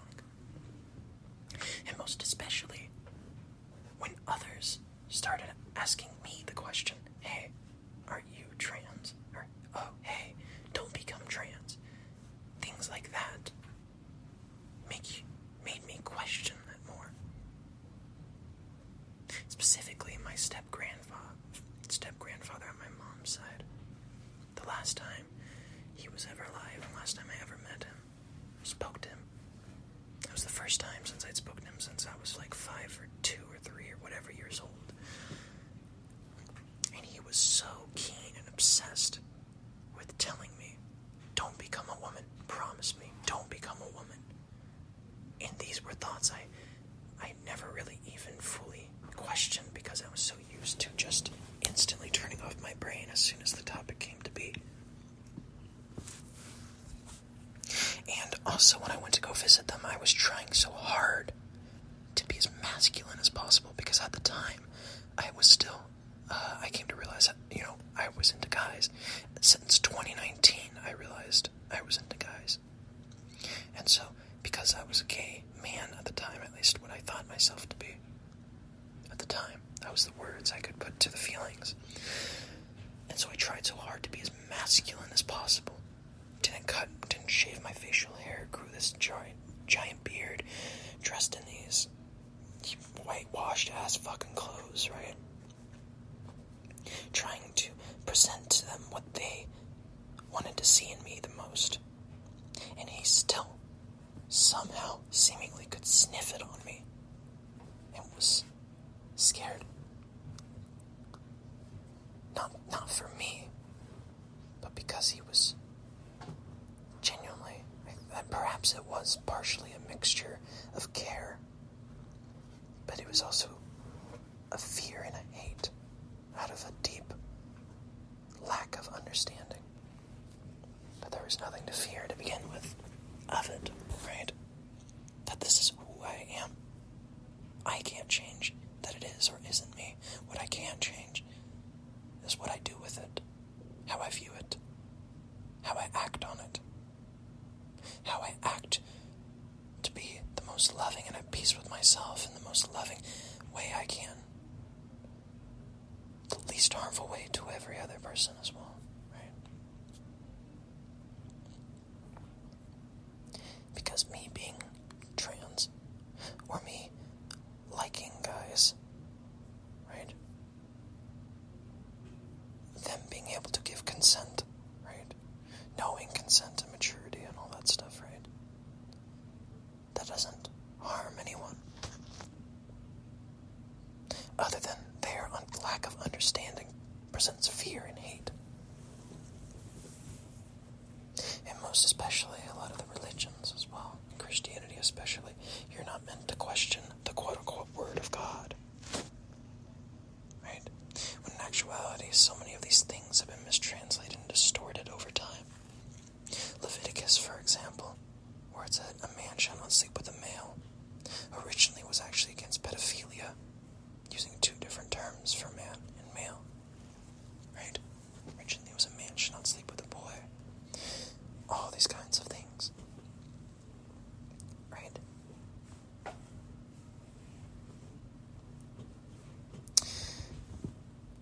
And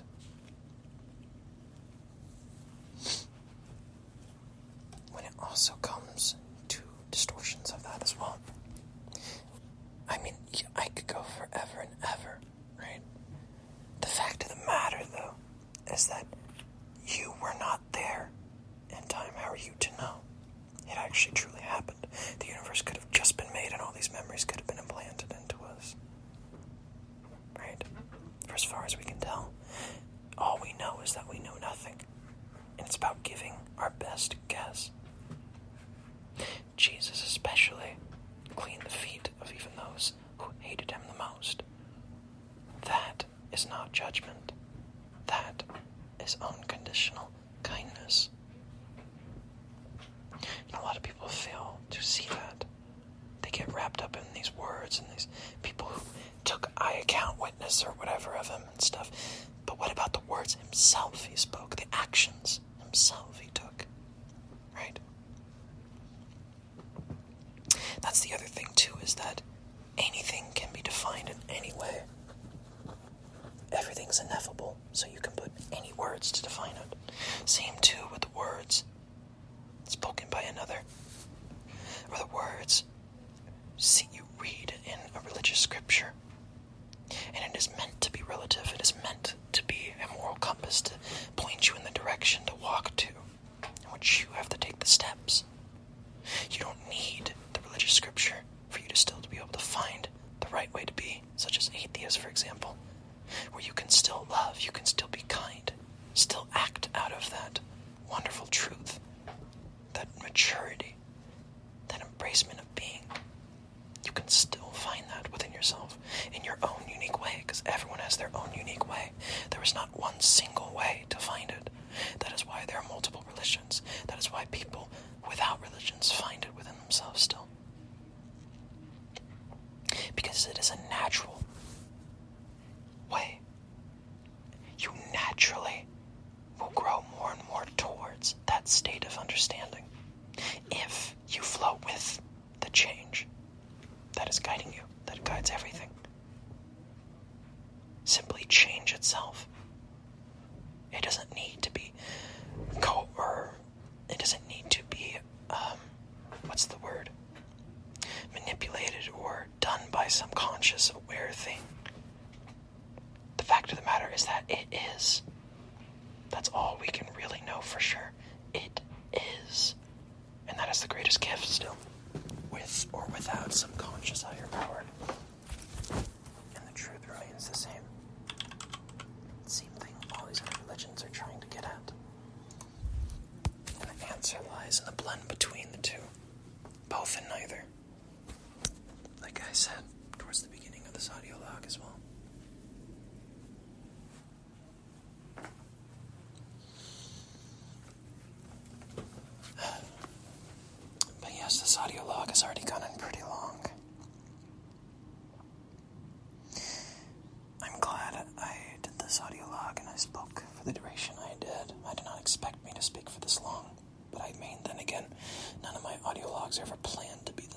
just start talking, and then I talk until I don't have anything else left to say in my mind for the moment. And I believe I have come to reach that kind of stage. Another thing, too, is that a lot of my other audio logs speak in depth on a lot of these things. And I have to catch myself sometimes not to repeat myself too much. But I still do anyways, because, say for example, if this is the only audio log that survives or something and someone out there finds it or something, right?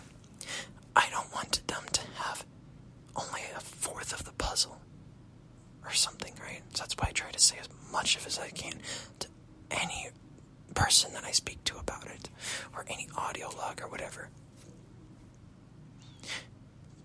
Once it used to be this kind of fear of me being misunderstood. Now it is merely just me being realistic, I think. In that, of course, I will never be able to get all the words I want to get out. I will always have the ability to be misunderstood, to have the exact same thing happen to me that happened with Jesus, or these other religious figures as well, where they could speak only of unconditional love, and still, somehow people can find ways to divide and hate people based around the person, right? They worship the messenger instead of the message, when the whole point of the messenger is the message. And all that experience, all that knowledge, all that whatever, doesn't mean anything if you don't walk the steps yourself in your own unique way, if you do not analyze, if you do not question it within yourself. It's a personal journey. It always has been. Your path is different from any others.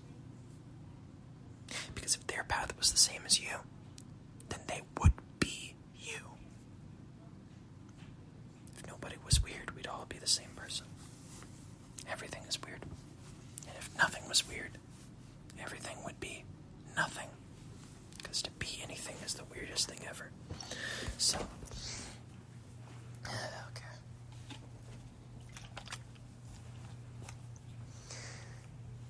But yeah.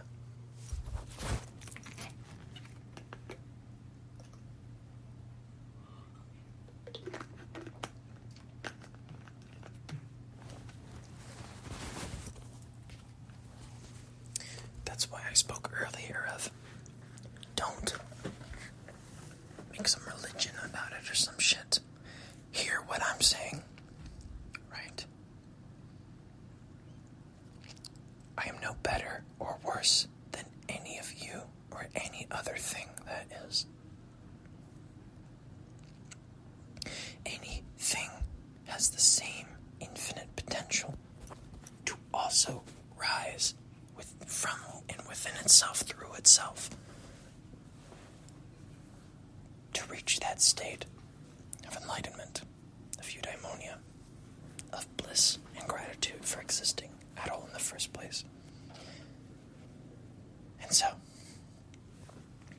yeah, act out of love, worship nothing other than the truth of love, the message of love, the gift of love. Desire nothing other than to give.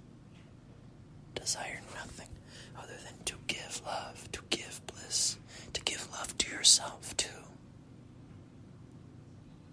To give acceptance of yourself, to give acceptance of everything and everyone.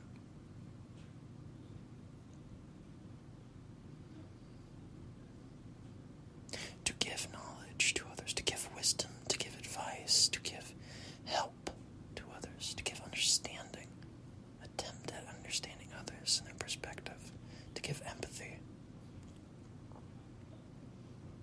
That is the way to be. That is my best guess. For everything is a guess. And I do not know anything truly other than I know nothing.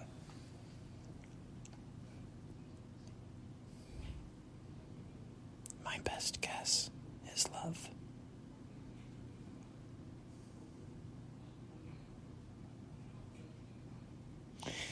Anyways, today is January 30th,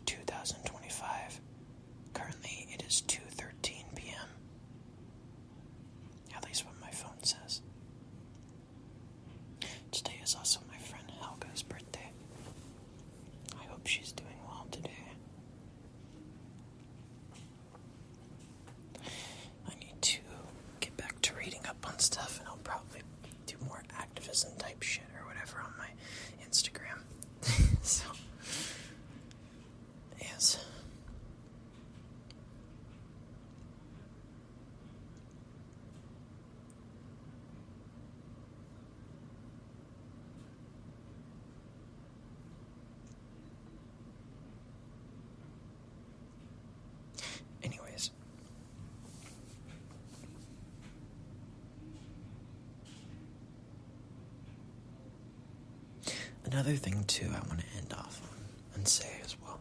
Because, once again, I think of all the different possibilities and come to terms with them in case they do happen. But I also want to share fully, because, the whole point of these audio logs is that I am basically spitting out what my brain is thinking when it thinks it. Right? It's a piece of me. It's my own painting. I'm painting with words. Right? Just freely, free painting, whatever, right? The thing that I also think especially in our world today is how AI, of course, you can have other people say certain things with AI and etc. And that's one of the things that I think about is, first off, I have multiple audio logs of me talking, right? Someone could use that and train an AI to speak exactly like me. They could make me say some terrible things. They could, if my face got out there, which probably will soon because I'm going to be doing activism stuff, but use my face and deepfake stuff, and eventually AI can get so good where it's literally indistinguishable. And then people would likely maybe look back on these audio logs and be like, oh, they're just AI. They're just AI. I don't know. I can't control that. So I'm okay with it. I can control if it does or it doesn't happen. Someone could do that. There could be people that doubt this, who hate what I'm saying. And it still won't change. At least what I view to be, what I'm guessing, is the ultimate kind of answer to it all. Just love. Just love yourself, dude. Just embrace existence and be happy that you're anything to begin with.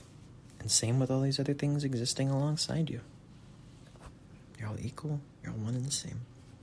All one thing. And I wish you the best. Like I was saying earlier in the audio log too, it's like for some people, no words, no actions, no nothing from other people will ever be able to help them see.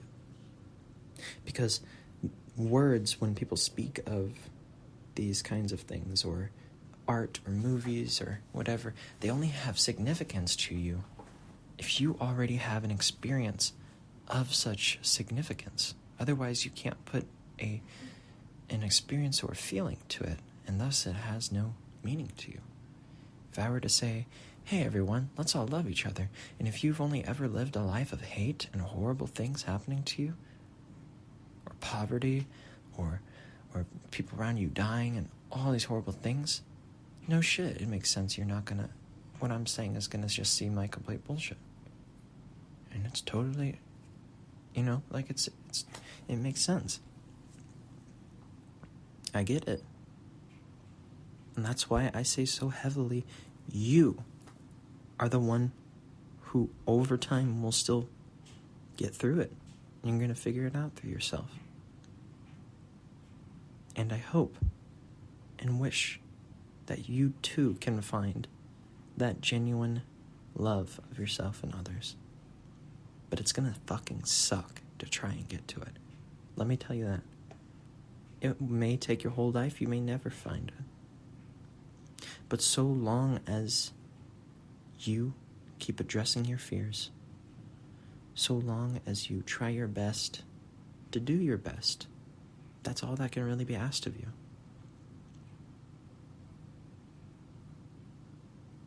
I'm no different. I'm just fortunate in how I've come to get here. And of course, it's not some perfect state that I'm going to exist in forever. And sometimes I'll still get angry, maybe. And there's sometimes I may still think irrationally, right? That's why it's an act of duty to act out of love. It's an act of duty to act out of love in face of hate.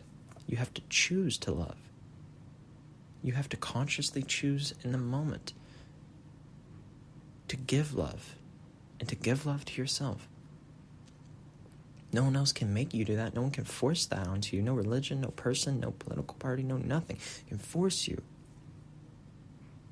You yourself as the individual must consciously choose to give understanding, to try and understand, to try and bridge the gap, to try and unite people. And especially in our world today where it's so divisive, where the left and the right, these labels we made up for ourselves, we are using to divide ourselves. Same too with religion and all these other things.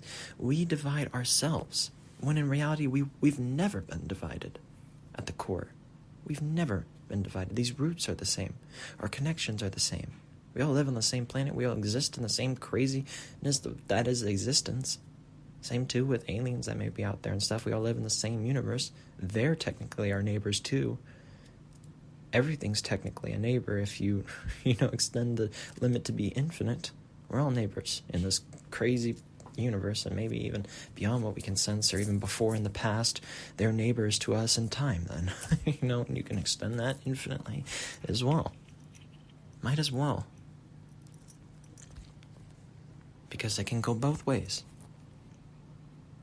You can choose to give it no meaning, but it also holds the potential for you to give it as much meaning as you can. And so why not try to define it and view it and guess it to be for the most beautiful thing you can think of, and accept even the possibility that it may be horrible. Accept it and embrace the moment. You'll face it when you get there.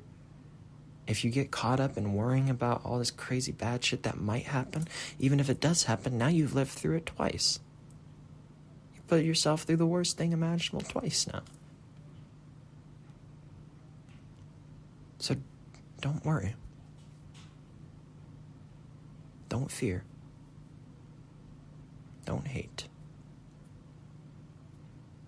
And just keep trying your best.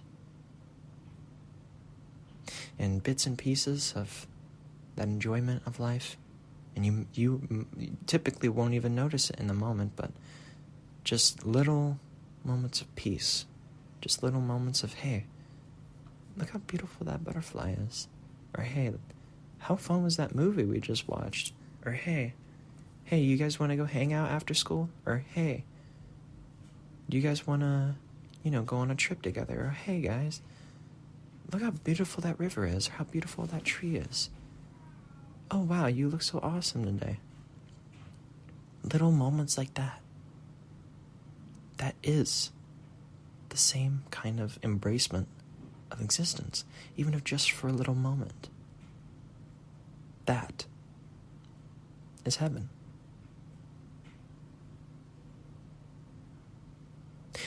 And that is what we can bring to be a reality for everyone. But only if we each choose to act on that love we've known deep down all along. What we've known within ourselves. And to conquer these fears that have been chaining us down.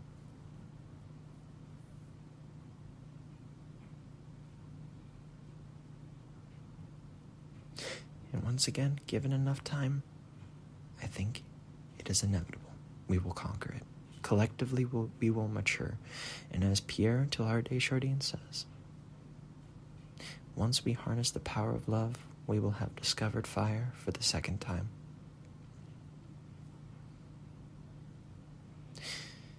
And that, I think, is where I'm going to end off this audio log. Thank you for listening, whoever is listening. If anyone could even just be my future self. I'm likely going to post this on YouTube and the Internet Archive again, as I typically do, in the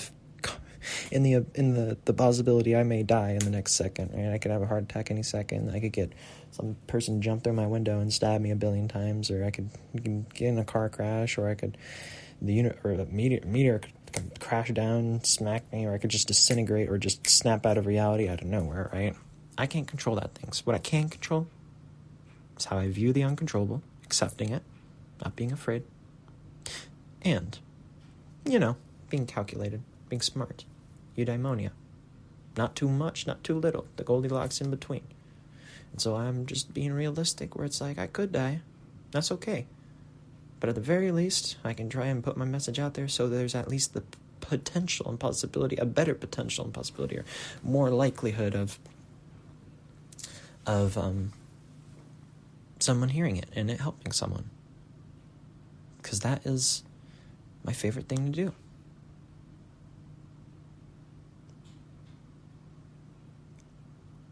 Happiness is only real when shared, as Chris McCandless would say.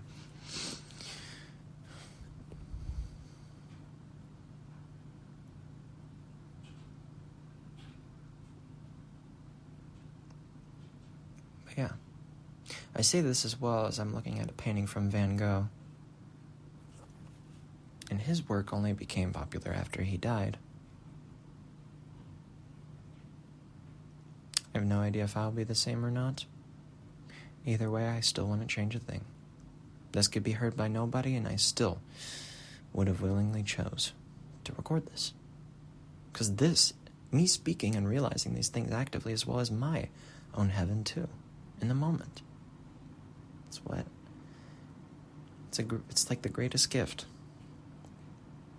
It's beautiful.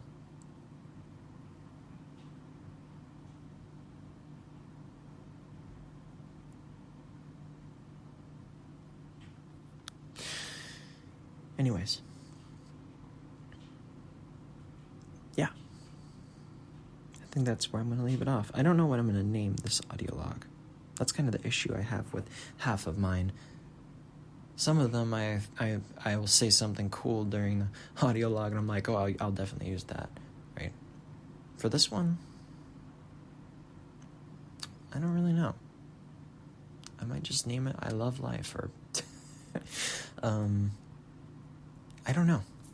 I don't know what I'm going to name it. I'll figure it out, though. If you're watching it right now, you already know what I named it. I don't know what I'm going to name it, though, as of right now. I'll probably save the file as one of my greatest audio logs or whatever for, like, the 10th time. I've, like, named one of them like that because I keep thinking I feel like I get better and better at speaking, which makes sense, of course, because practice makes, you know,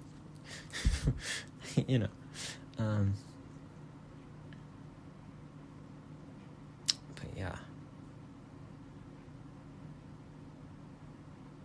it's funny. I was gonna say practice makes perfect, but again, perfect is imperfect, so practice makes imperfect more like, but like a more refined. I don't want to keep going. I think you get the point by now.